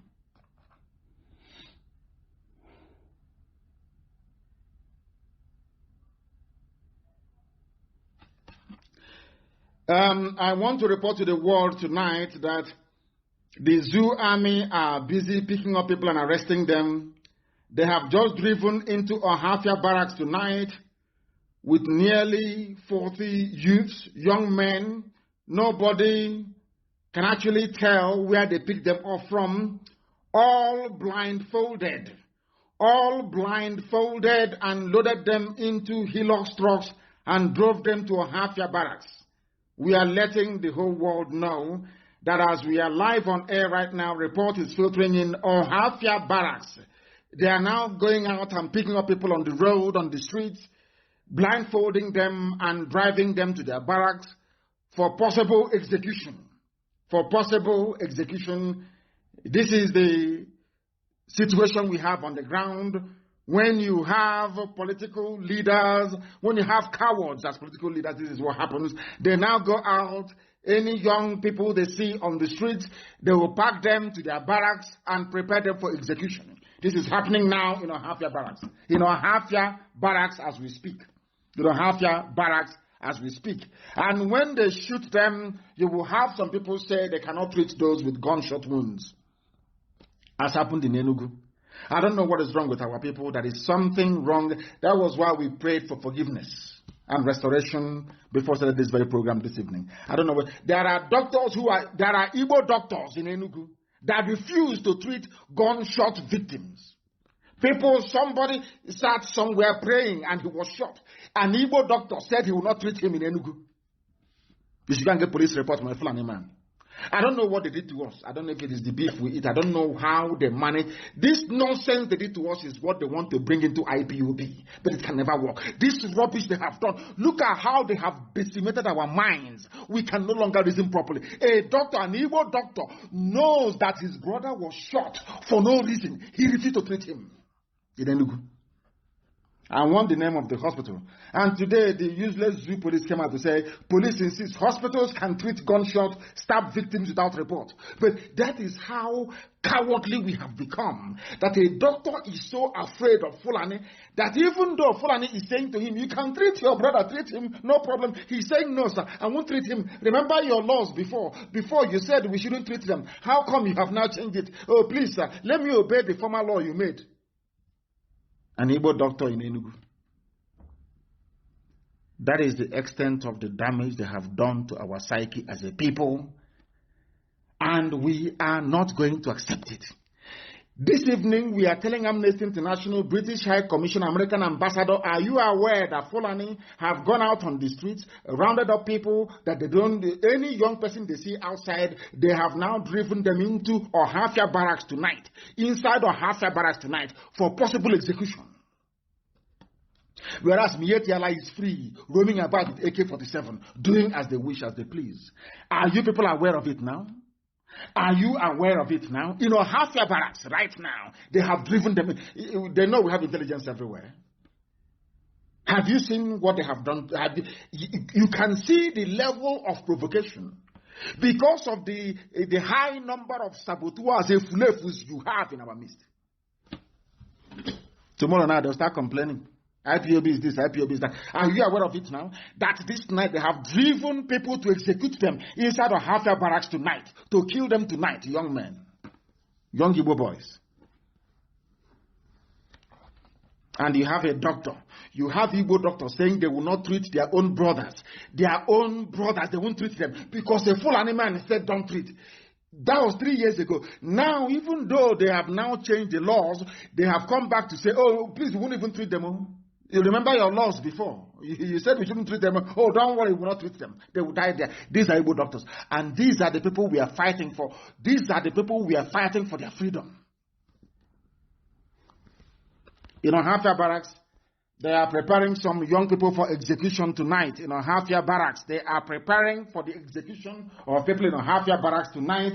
I need the name of the commandant of Ohafia barracks, please. I need his name and I need his picture, and I want it everywhere to alert the world as to what they intend to do. Execution is going to be, because BBC won't report it, CNN won't report it, they have all collected money from the zoo. They are all pursuing an Islamic agenda, all of them. Your governors will not do it because they have promised them presidency, all the 7 of them. They will not talk, they will not speak. We are now putting the world on notice that executions are about to take place tonight in Ohafia barracks. Executions are about to take place tonight of unarmed, innocent people that the Fulani Janjaweed army picked up from the streets. They are going to execute them tonight. If your child does not come back, if your child is not coming back anymore, you know your child has been picked up and executed in Ohafia barracks tonight.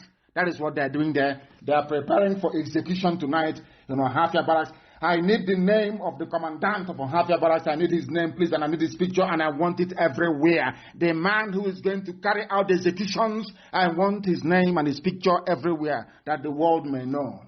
That the world may know. Very, very important that the world may know. Sometimes I don't even know if and this who is even worse. Who is worse? Who is worse? Please, who is worse? Very, very sad indeed. Extremely sad indeed that our people don't understand what is befalling them. Whereas the Fulani, they are threatening to go. I don't know how they got to us. I don't know how they managed to do this thing to us. I keep saying, is it the cattle that we are eating? I don't know how they managed to penetrate us this way, that our brain has been scrambled. We no longer reason very well like a people. We are no longer together like a nation. It is impossible now to hold our people together. That is the rubbish they want to try in IPOB. It's like a onion walker. The idiot will suffer. Look at what I've done to our people. That now Fulani army can come in the evening, raid somewhere, pack young men, and drive them to the barracks and execute them. And you want to contest for presidency? You want to be president? This particular group, this crop of leaders we have is the worst in the history of our people. The very worst in the history of our people. Disgraceful. Disgraceful. There are executions happening tonight in Ohafia barracks. Executions are happening in Ohafia barracks tonight. Young men picked up in and around Abia State and driven to Ohafia to be executed tonight. Driven to Ohafia barracks to be executed tonight, where you have no governors. Whereas in Yoruba land, they have spoken, Amoteku won't be under the IG of police. It can never be. These are men who are talking. And I challenge anybody to show me any Eastern politician. I challenge you to show me anybody who has the mettle, who has the guts to stand up and to say, to look at how their own children have been packed into half-their barracks to be executed tonight. They won't say nothing. Now these are the leaders now you want to respect, people to respect. Are these not the leaders? Are these not the leaders? Dear me, our people, they are in one almighty mess.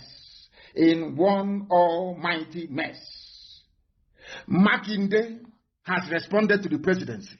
A Yoruba man, people that we used to call cowards before, and said to them, there is no way Amoteku can be under federal government. But look at your governors that want to embrace community policing. Let's go. They had a meeting. The elders had a different view from the governors. The governors went back and re-invited the IG. They are the only set of idiots to invite IG to their meeting. Did Amoteku invite any IG to their meeting?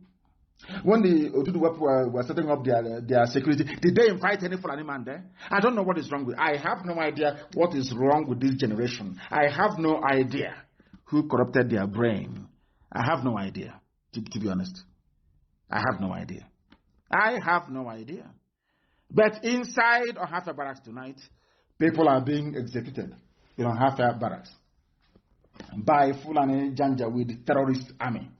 Governor Sheyi Makinde has disagreed with the presidency over his plan to bring Oyo State Security Network, popularly known as Amotekun, under the control of Inspector General of Police. They have said no. Oyo State have said no. Ondo said no. Ekiti said no. These are governors' men in office. Back in Biafra land, it's just women. All they know how to do is to fight their own people. That is all. Who can sell each other better to the Fulani? That's all they do. And these are your so-called leaders. These are your leaders. These are your so-called leaders. And I want to make it very clear to this Brigadier General Solomon Babatunde Kumapai, or whatever the idiot's name is. You will be in very serious trouble should anybody be executed in Ohafia tonight. Brigadier General Solomon Babatunde Kumapai, you cannot be serving Fulani Janjaweed in Biafra land when in Yoruba land where you come from, there's Amoteku. You cannot. You cannot. Anybody who is executed, you will die for it as well. I'm just telling you what is going to happen to you. So don't think that this generation whereby you kill and you go free, you will not go free. Go and ask your mates, they will tell you. If anything should happen to the people you have taken into Ohafia barracks tonight, one of them goes missing, believe you me, you will die. Try and see now. Ask those in Enugu, they will explain to you better. Mad people everywhere. Idiots. You think we are joking? You think we are joking? Let's kill anybody in that barracks who will come after you. Go and kill them. You will see what will happen to you. Madman, idiot. That is where you are. Is that where Boko Haram is? Were you not meant to be fighting Boko Haram and bandits all over the place? Have you fought any Mietiala person before? It's only on, because we have no guns and bullets, that is where you go, you pack people, you take them to Hafia barracks to go and execute. And you're a Yoruba man. Okay. We shall see. We shall see. We shall see. Execute them now, you see what will happen to you. Idiots like you. Fools everywhere. Bunch of monkeys in Africa. I don't know who gave you people AK-47. That's the worst mistake a white man made, is to give a baboon. You look at a baboon in the forest and you give him AK-47. What do you think is going to happen? A baboon somewhere, give him AK-47. Mad people everywhere. ISIS is spreading in Africa. They have taken a city in Mozambique. And all of you are blind. What this Solomon is doing, what this idiot is doing. You're doing a brigadier general where the civilians go and fight a war. Which war have you fought before? Brigadier General, which war have you fought before? Is it a war of arresting unarmed civilians and driving them into your barracks to go and execute them? Is that the war you're fighting? Stupid idiots like you, fool. ISIS is taking up everywhere. You can't, as a soldier, you cannot go and fight ISIS. It's to be picking up unarmed people from the streets. That's what you do. Tomorrow our lawyers will be there. Don't give it to our lawyers or refer their matter to court and you see what will happen to you. Idiot. Fools everywhere. A bunch of monkeys from Africa. I have no idea what is wrong with you people. I have no idea what is wrong with you people. You have fools who are calling themselves governors all over the place. All they do is they always justify their sabotage. They always justify the way they behave towards their own people. It is because of the stupidity of this so-called generation of useless leaders. That was why the zoo managed to sustain the narrative that the Ojukwu went to war. If not for IPOB. If not for Radio Biafra. If not for Radio Biafra. If not for Radio Biafra. Stupid people everywhere. They call themselves, we are the leaders, we are the elite, we are in Abuja, we are in Lagos. But all these years, you people were there, they were peddling lies against Ojukwu. All these years, you were there when Obama was meddling in the zoo election to remove John. All of you were there. Did you say anything? Did you say anything? Did you say anything? Nonsense. We are going to teach them a lesson in a half year. They will see. That thing they want, they will get it in a half year. They will get it now, and I'm sure they know that very well. The BBC will prepare. Prepare. BBC should go and prepare. Prepare as usual to publish falsehood and nonsense. Prepare as usual. All over the place, grown-up people, grown-up men are rising up to defend their own. It is only in Biafra land that you have political leaders who will sit idly by and watch the decimation and watch the destruction of their own people. It's only them. You will sit idly by and watch the destruction of your own people. Only you. Only you. Especially those of them that claim they are Igbo. I don't know what is wrong with them. I have no idea what is wrong with them. Let us try and see if we can get you what a proper governor is saying. Listen. They were not carrying arms. Mm-hmm. They didn't allow them to carry arms. Mm-hmm. But a case was made at the end of the day, today they carry arms. I'm sure a Amotekun case gradually will be like that. We're going to make the case. Well, Your Excellency, it appears as though the IGP is indulging. This is a Yoruba Akeredolu saying that one day Amotekun will bear arms. We don't even have arms, so there is no security network. Look at how the army is packing our people and executing them in half-year barracks. Can you believe that? Can you believe that? They pack people, they kill them in broad day. This one will happen tonight. They are executing people tonight in half-year barracks. These are the people we used to say, oh, Yorubas are cowards. Can you see what their governors are saying? Makinde have said, this is Akeredolu, I want to play his voice for you. He said, Amotekun will carry arms to defend Yoruba nation. Listen very carefully. Your own is, they promised them presidency and they have abandoned their first duty, which is to defend their own people. A bunch of fools they are. Listen, please. At least when civil defense started, they were not carrying arms. They didn't allow them to carry arms. But a case was made at the end of the day, today they carry arms. I'm sure a Amotekun case gradually will be like that. We're going to make the case. Well, Your Excellency, it appears as though the IGP is indulging, and now we know that there's a community policing idea there. Listen. And I'm wondering, what if in eventuality that the IGP says, well, this is not going to happen, except you collapse Amotekun into community policing, then would you just leave Amotekun to be handicapped, in quote, for the time being? What are you going to do, really? I've said this. I said it clearly. Listen. Let me repeat it. We will not collapse Amotekun to community policing. Amotekun was a Yoruba governor. You see people that love their people. They say, oh, the Yorubas, they respect their politicians. Why won't you respect a man that speaks this way? Has any of you spoken this way and you do not get respect? Don't Abaribe have respect? Don't Professor Wala have respect? Don't our elder, Mbazulika Mechi, have respect? If you speak like a grown-up man, somebody will respect you. Tell me why Yoruba people will not respect governors like this. If you speak this way. Listen. That on his own, there is a law creating this Amotekun setup, this security setup. So it's not going to be collapsed. There is no intimidation. We are not people that can be intimidated. And we are not people that the IG will give order to. It's not possible. We will not collapse it. I've said so. There's no need for us to belabor this issue. We will not. But all we say is that if he's prepared, we are prepared to discuss with him. Let us discuss on this matter. Amotekun is different. Community police is different. Amotekun will collaborate. All of us will collaborate together. The issue now that is left is about carrying arms. I will say we will pursue this and make them understand at the end of the day. If the IG now does not understand, it will leave one day. Well, another IG will come, other people might understand. If he doesn't want to understand, we are not forcing him to understand. Are you listening? It doesn't matter what the IG of police says. The Yoruba nation, the Duduwa nation have determined that Amotekun is here to stay, unlike the useless Igbo governors that betray their own people. That is why today, because the army has nothing to do, they will go and they will drive civilians into their barracks to go and execute them. And you want us to respect such people as leaders? Is that what you think? You think you're insane. Anybody saying that is absolutely mad, is insane. Look at the way they are behaving. Compare their behavior with how the Yorubas are behaving. And that tells you all you need to know. That will tell you all you need to know. That will tell you all. It doesn't matter where they send their families to. Believe you me, as we are hunting the terrorists, we are also hunting every slave in our land. I'm telling you the truth. And they will get it all of them one after the other.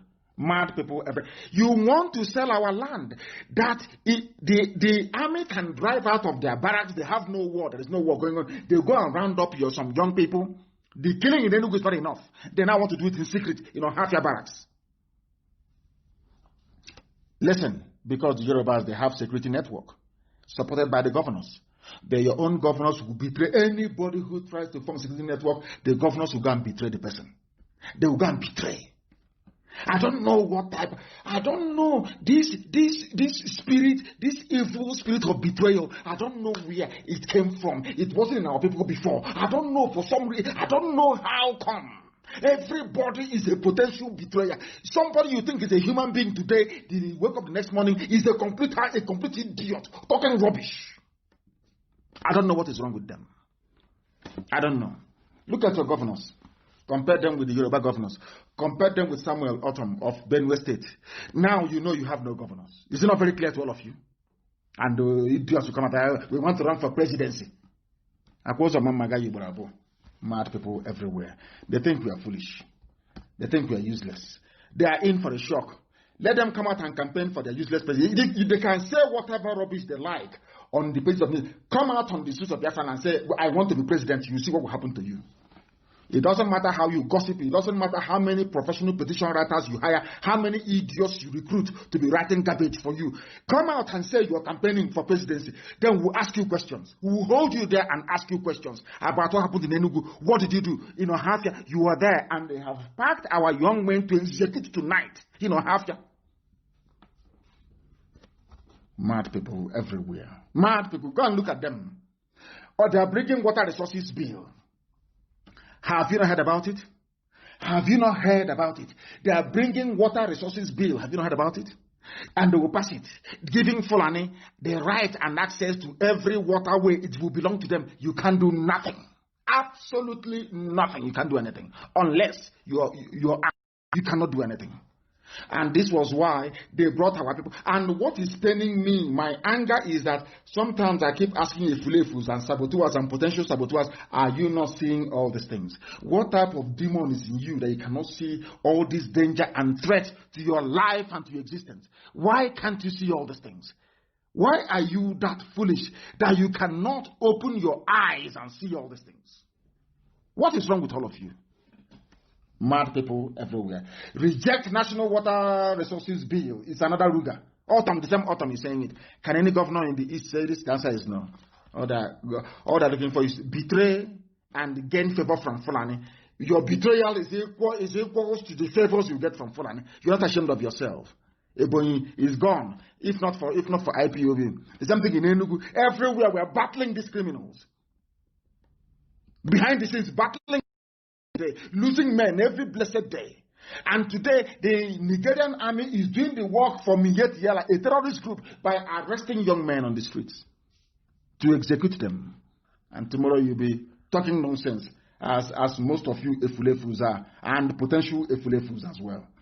And then you see what will happen to you. It's only a matter of time. Somebody wrote very, very well.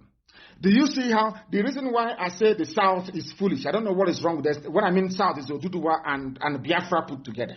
The stupidity of the South, I call it. You know they're floating a new NBA, the Northern Nigeria Bar Association, NNBA, because a midget was not invited to speak at NBA, whatever rubbish they call it. NBA, I don't have regard for NBA anyway, a bunch of idiots. They are not. They claim they are lawyers, but they are not lawyers. They are not lawyers. These are people that anyhow it goes. It doesn't matter. These are they are not. I don't see them as lawyers. I don't have regard for them as lawyers. Can never be lawyers because proper lawyers do not behave the way they do. Proper lawyers do not behave the way they do. They don't behave the way they do. These are lawyers because a northern governor was asked not to attend or was disinvited to a program by MBA. These are your so-called one Nigeria lawyers. They went and formed their own Northern Nigeria Bar Association. But all of you so-called lawyers from the South, you were there when Onoren was removed. All of you were there. Did you from Southern Bar Association? Did you even protest? The answer is no. Do you see this? I don't know what it is. This almost collective stupidity of the South. They removed Onoren. Between the removal of Onogen and this invite or this invitation of the midget, El Rufai, which one is greater? Which one is of more importance? Legally and otherwise, and morally.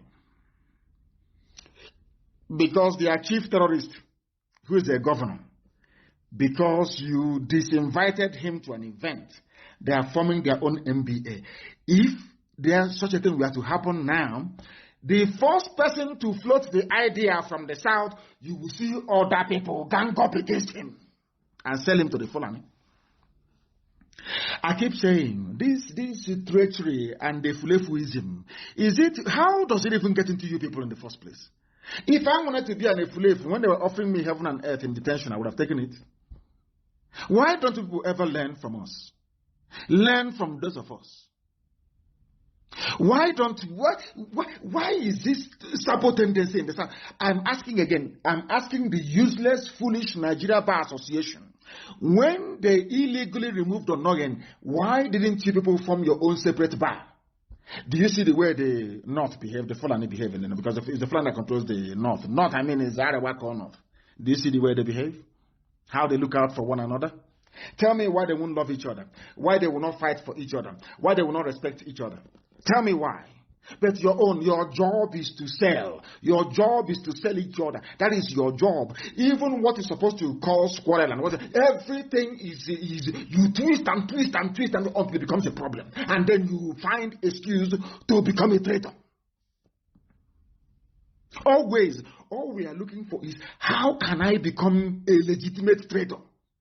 Everybody has a grievance. Every idiot, if not the way you woke up in the morning, is what you're wearing, is the way you spoke, the way you stood up, the way you follow Judaism, the way there must be an excuse for a saboteur. Every saboteur has an excuse to become a saboteur. But they cannot see Miyetti Allah in their backyard. They cannot see that the young men are being executed in cold blood. You know, half your barracks tonight, they will never see it. I don't know what is wrong with them. They can see that the North has formed their own NBA, Northern Nigeria Bar Association, because a governor was not invited to an event, whereas a sitting chief justice was removed illegally. They did nothing.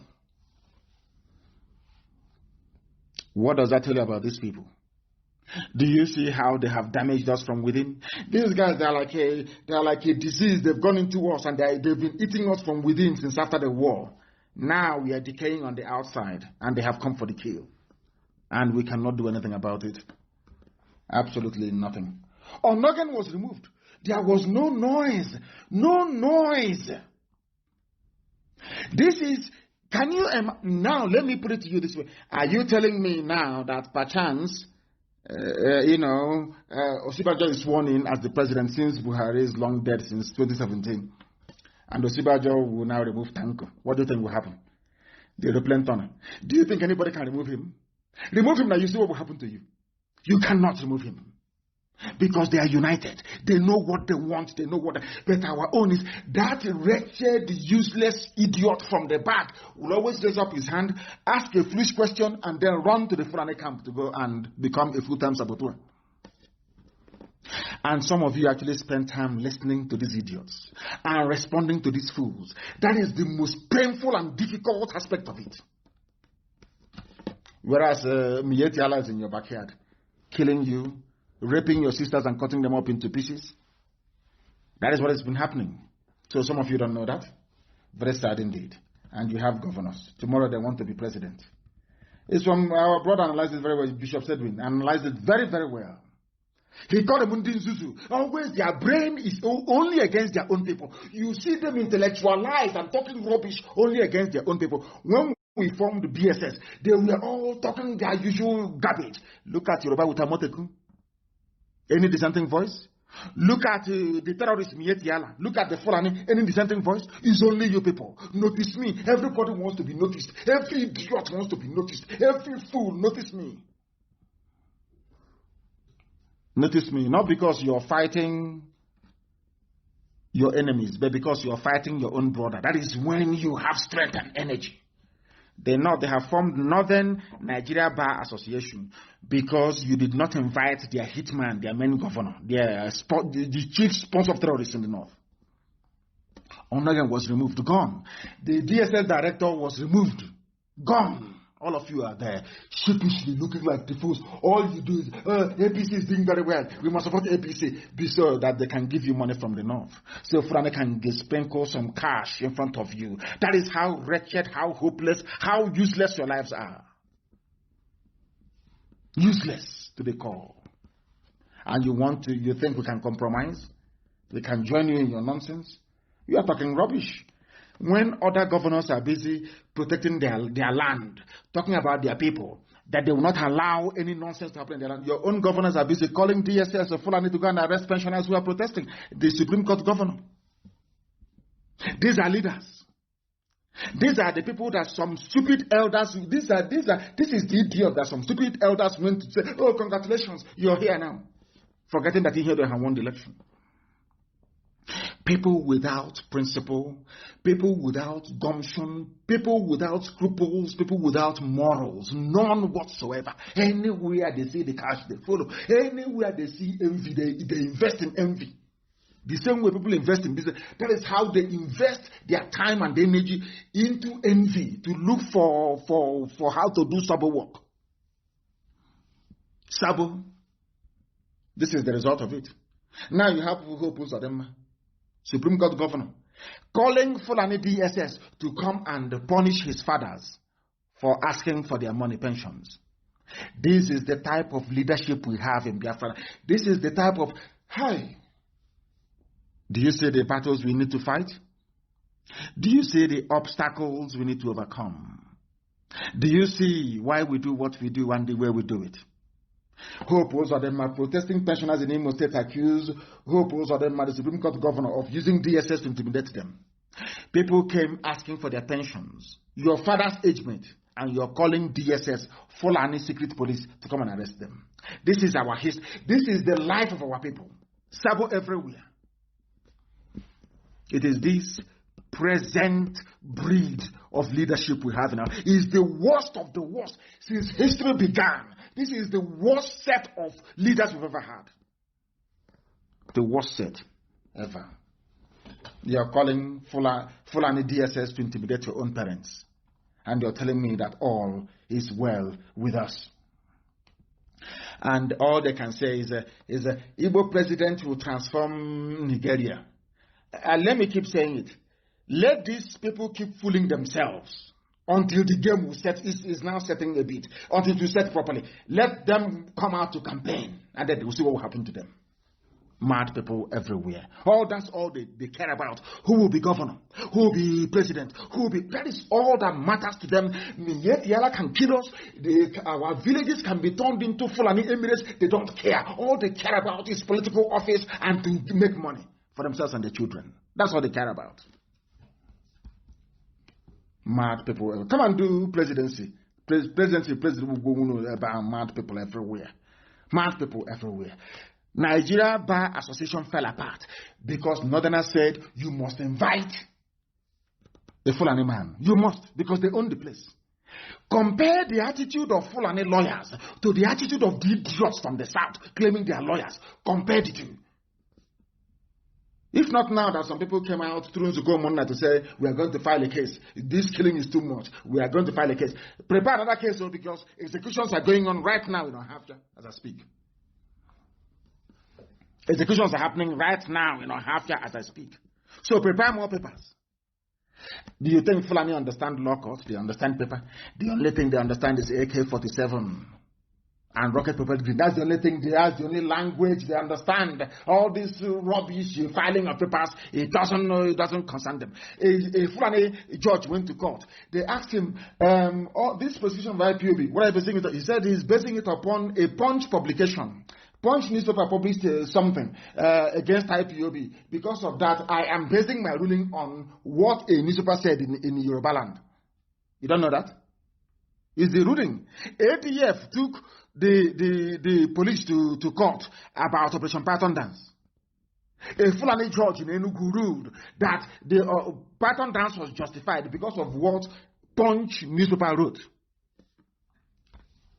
Some of you don't know that? No, you don't know. But now you know. Now you know. You don't know what you're in for. You don't know how many enemies you're facing. You don't know. Now, the actor died. His name is Chadwick. His picture is everywhere. People are mourning him. Chadwick is dead.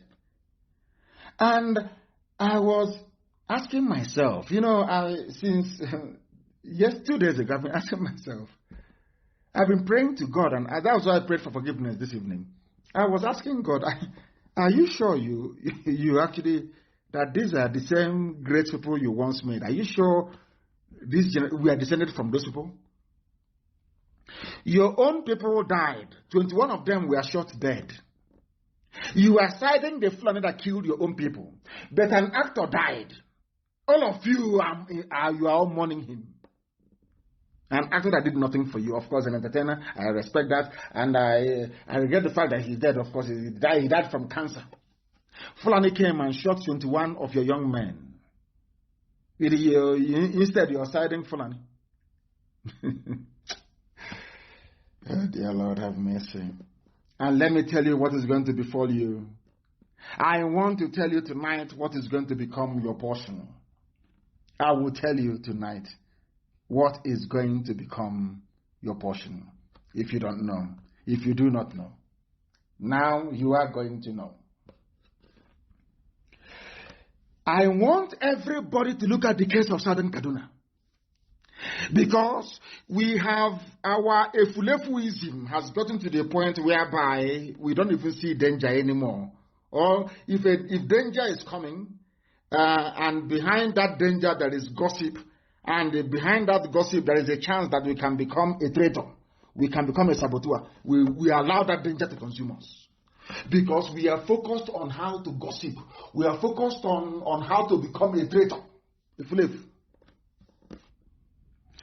Let me tell you about Southern Kaduna. The creation of 4 emirates in Southern Kaduna was a declaration of war that went unnoticed. It's an article. Do you know they have declared 4 emirates in Southern Kaduna? Are you aware of that? Do you see how they roll? Why they say, oh, let's live in unity. Unity of this country. Let's unite together and unite under the mango tree. Unite under Dogo Yellow tree. All that rubbish. Meanwhile, as they are talking about unity, as I told you will happen in Biafra land if care is not taken, they have created 4 emirates in Southern Kaduna. Are you aware of that? 4 emirates in Southern Kaduna. That is what's going to happen to our land. But meanwhile, all that preoccupies you is how do I gossip? Oh, how do I develop my Osokos Nwampi to reach the high level where I can now become a full-time Sabo? That's what is happening to us. But meanwhile, in Southern Kaduna, as I've warned you, you see how they're creeping, they're coming south slowly. Look at how they decimated Hausa people and all the other minority tribes over there, and they're creeping and creeping and creeping. They are now in Southern Kaduna. Once they finish, they will deal with the baggy in Abuja, and now they move down, and we are taken. And Britain will support them all the way. The Arab world will support them all the way. Islamic communities all over the world will support them all the way. But you, to try and develop the Anglican church that came to your land, they have abandoned you. Roman Catholic Church that came to your land, they have abandoned all of you. None of them can speak against what is happening. They can never speak because they are all part of a wider Muslim one world religion alliance. You don't know that? People go to church singing hallelujah every day. You don't know the headquarters of your hallelujah have sold you out to Islam. They've sold you out. You don't know that? Tell me where they are killing Muslims and you don't hear Muslim leaders and imams speak out. It is only in Christianity that Christians are being murdered. You don't hear the Archbishop of Canterbury will not say anything. Pope will not say anything. Instead, he say, I'm praying to Virgin Mary to intercede. All the Episcopal churches in America, they're not saying anything. Nothing. All the New Age Pentecostal churches, nothing. It is only in Christianity that they are killing people and nobody will talk.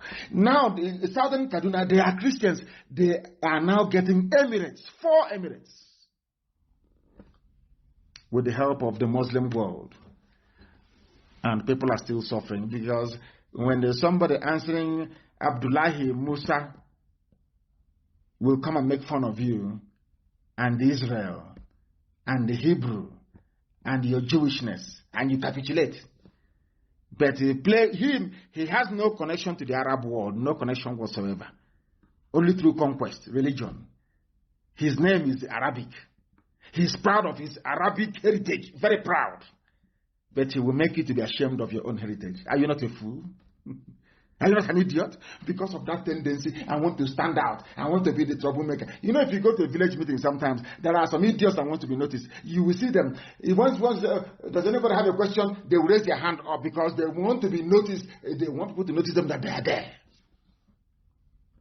Not that they have anything important to say or any important question to ask. That tells you all you need to know. All you need to know about our people. And now, Southern Kaduna, they are getting it. They are the ones that fought against Biafra and said, oh, Biafra is this, Ojukwu is that. But now, we have blown open their lies. You can now see the number of enemies that you have, can't you? You can now see it very clearly in broad daylight. Now, today, in Southern Kaduna, they are suffering it in Southern Kaduna. They are about to get new emirates. And they are gone. That was why our good friend, Dr. Bodaya Mailafia, said that Nigeria is not a normal country. It is not normal. It takes only a fool. I tweeted it yesterday. Only a complete idiot can believe in one. Anybody, once I see you and say, I'm in Nigeria, I believe in Nigeria, I know you are a complete and utter idiot. A complete and utter fool. A complete and utter idiot. You have no brain. I'm going to go very shortly to see what Dr. Mailafia actually had to say. Of course, our FM is live in Kanu now. We are broadcasting in Kanu. We are live and direct in Kanu. That's how we should be. And people are busy talking rubbish. Whereas we are live and direct in Kanu. Now, listen very carefully to this. Dr. Badaya Mailafia said, there is something abnormal about Nigeria. Something abnormal. He said, there is something abnormal about our country. Nigeria is a country that hates the truth. And that is not normal at all. That is why, Nnamdi Kanu this, Nnamdi Kanu that, because they hate the truth. Nobody can come out to false anything that I've said. No human being, no bagger can do it. It's the way he insults people. Look at the man he's telling you that you are living in a country that is abnormal. How can I talk to you normally? You are an abnormal person for accepting an abnormality. The zoo is an abnormality. Nigeria is an abnormal creation by a white man and a white woman. It should not stand. It cannot stand. Not today, not tomorrow, not ever. That is why the plan is. Imagine if Azikiwe had resisted. We will have the case of Mietiala today. Will our land, will it be taken over by Mietiala, Fulani Janjaweed terrorists? Had Zik, that time they were telling Zik, this your one Nigeria will consume also. He said no, it won't. Today, has it not consumed us?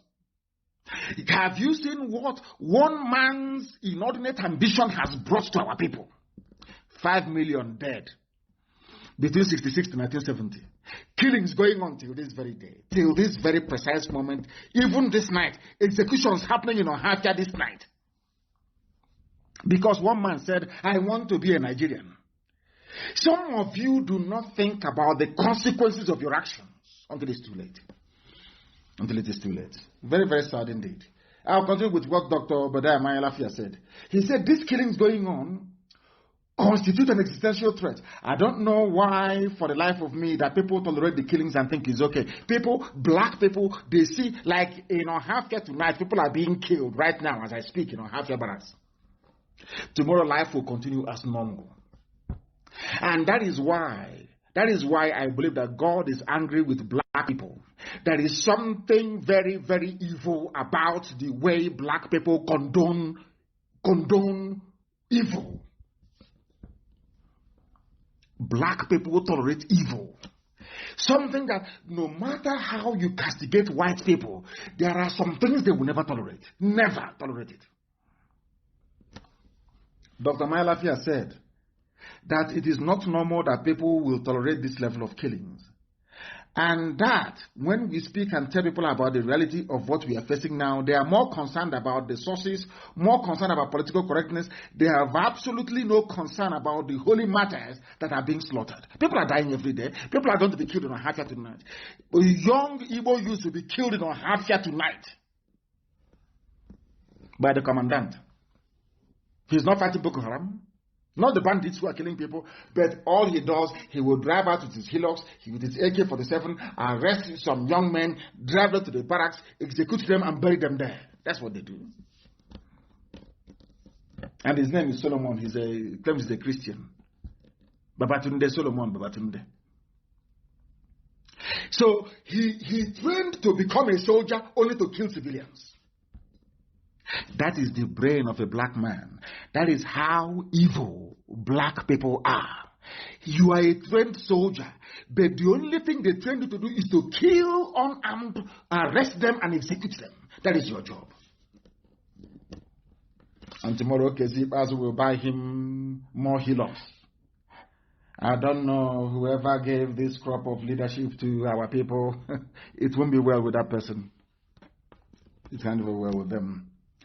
Dr. Mayalafia is saying, why can't we face the reality that people are being killed? The children, the elderly, women, the youth being killed on a daily basis. That is my focus. Another thing to me is diversionary. That is how a man reasons. Every other thing you're telling Dr. Bada is minor. He is concentrating on the death of the innocent. What concerns you is how do I become saboteur? That is all that comes. That is the evil. And in IPOB is very, very funny. Once you allow evil spirit to enter you, you are finished. There were those before who were making mouth that without them IPOB cannot move forward. It's them that is doing this. Today, people have forgotten who they are. That is the might of IPOB. Once that devil goes inside you and is pushing you, he's pushing you into oblivion. Look at all of them. Some of you know I cannot speak ill of certain individuals. Some of you know that I used to come on air and I will not start my program until I speak to Pastor Mazi. I won't start any program. That was how important he was. I cannot start program without hearing from the barrister himself. Today, barrister is no longer there. Are we not moving forward? Are we not moving forward, I ask? People, that's one thing about evil spirit. When it goes inside you, it blinds you. Especially when they send zoo politicians to be convincing or confusing some of you. I remember this Wakali went to go and see the very honorable barrister. That's what they send a politician to be confusing you, telling you how important you are. Oh, you are very great, you're important. They'll mess you up and you become irrelevant. And this train continues to move. And that is why, before I bring our program to a conclusion this evening, I must make it abundantly clear that the essence of this lecture, the essence of our broadcast is to get our people to reason in a particular way, to reason like human beings. I've been staying with white people for decades. I've been staying with white people for very many years. I know the way they reason. I know the way they react. Listen, when a white person is watching somebody, a contestant, in a prize, contesting for prize money, sometimes it could be, Who Wants to Be a Millionaire? You will see the way that somebody that knows that he will not get one dime from that person will be praying for that person to win the top prize. And I'll be looking at white people like this. They'll be rooting. They'll come to work the next day. They will say, I wanted him to win the $1 million. I wanted him, £1 million. I was praying for him to win. He doesn't even know who the person is. Because their society groomed them to be nice to one another. You cannot see that is why white people, once you're a traitor in a white land, you're executed. The only thing they can execute you for is for treachery. To work against your country. They will kill you for it. You can rape children and go free. You can commit murder and you will go free. Once it is high treason, you are going down for. Once you sell the secret of your country to another person, you're jailed for life. You can never see the outside again. But black people leave themselves open. Let me warn tonight. If you leave yourself open, the devil will end, because what we are doing is a spiritual battle. So we are the children of light, and darkness is trying to penetrate all the time. If you are not fortified, if you're not prayerful, if you're not watchful, if you're not conscious, darkness will enter into you. That is when you begin to talk rubbish on Facebook, you begin to open fake accounts, begin to talk nonsense, because you've allowed darkness to penetrate and enter into you. And it will make you become irrelevant. And the movement continues. The movement continues. As I have said before, and I'll keep saying it. I lead IPOB. People do what I ask them to do. If you cannot do what I ask you to do, you get out of IPOB. You do what I ask you to do. If only you get out, you will open a fake account, you will talk rubbish for 5 or 6 weeks, and you will be forgotten. Do you know that when I was in prison, was IPOB not moving ahead? But I was in prison. IPOB was opening new families all over the world. Was it not moving ahead? I myself can't even stop IPOB. I can't. And nobody can. Because it was ordained from heaven that we must come at this time. We are going to face it. I told you 2 weeks will be very, very critical. Did I not say it? Have you not seen what has been happening? Culminating in them picking up some young men and executing them tonight in Ohafia Barracks. But in the end, we are going to prevail. And those of us who will be there at the end will sit down and have a discussion about this. And say, do you remember so and so time? What happened? How many traitors we have to deal with? Because victory is ours. And Chukwuka Kikabem will take all the glory, praise, adoration, and honor. I thank you all very much for listening this very evening. And as I've said before, those of you who are in the habit, please, of disobeying your coordinators, desist from doing so. But if they ask you to do something horrible, then you know where and who to complain to. Very, very important. But if you are in this movement and you are not buying into the full ideology that we are propagating, then you shouldn't be part of us. You cannot be. If you are in this movement and you don't believe that the whole of Biafra land is one, you don't believe we have one common heritage, one common ancestry, one common identity, then IPOB is not for you. I don't care who you are. You get out and we proceed. Not that anybody is going to stop us. We are marching on anyway. But that's the way it's going to be. But we must do everything we do with love, compassion, care, and understanding. Very, very critical we do that as well. But in the main, Chukwu Kikabiama is supreme. And after that comes IPOB and everything else. I thank you very much for listening this very evening. And as always, to us, Biafra is the sum of all that we are. That is why here on Radio Biafra is where we worship. And Chukwu Kikabiama Prumi Henina, the creator of the heavens and the earth, is our God. I thank you very much, all of you, for listening this very evening, morning, afternoon, or night, depending on where you are. But from me, from here, good evening.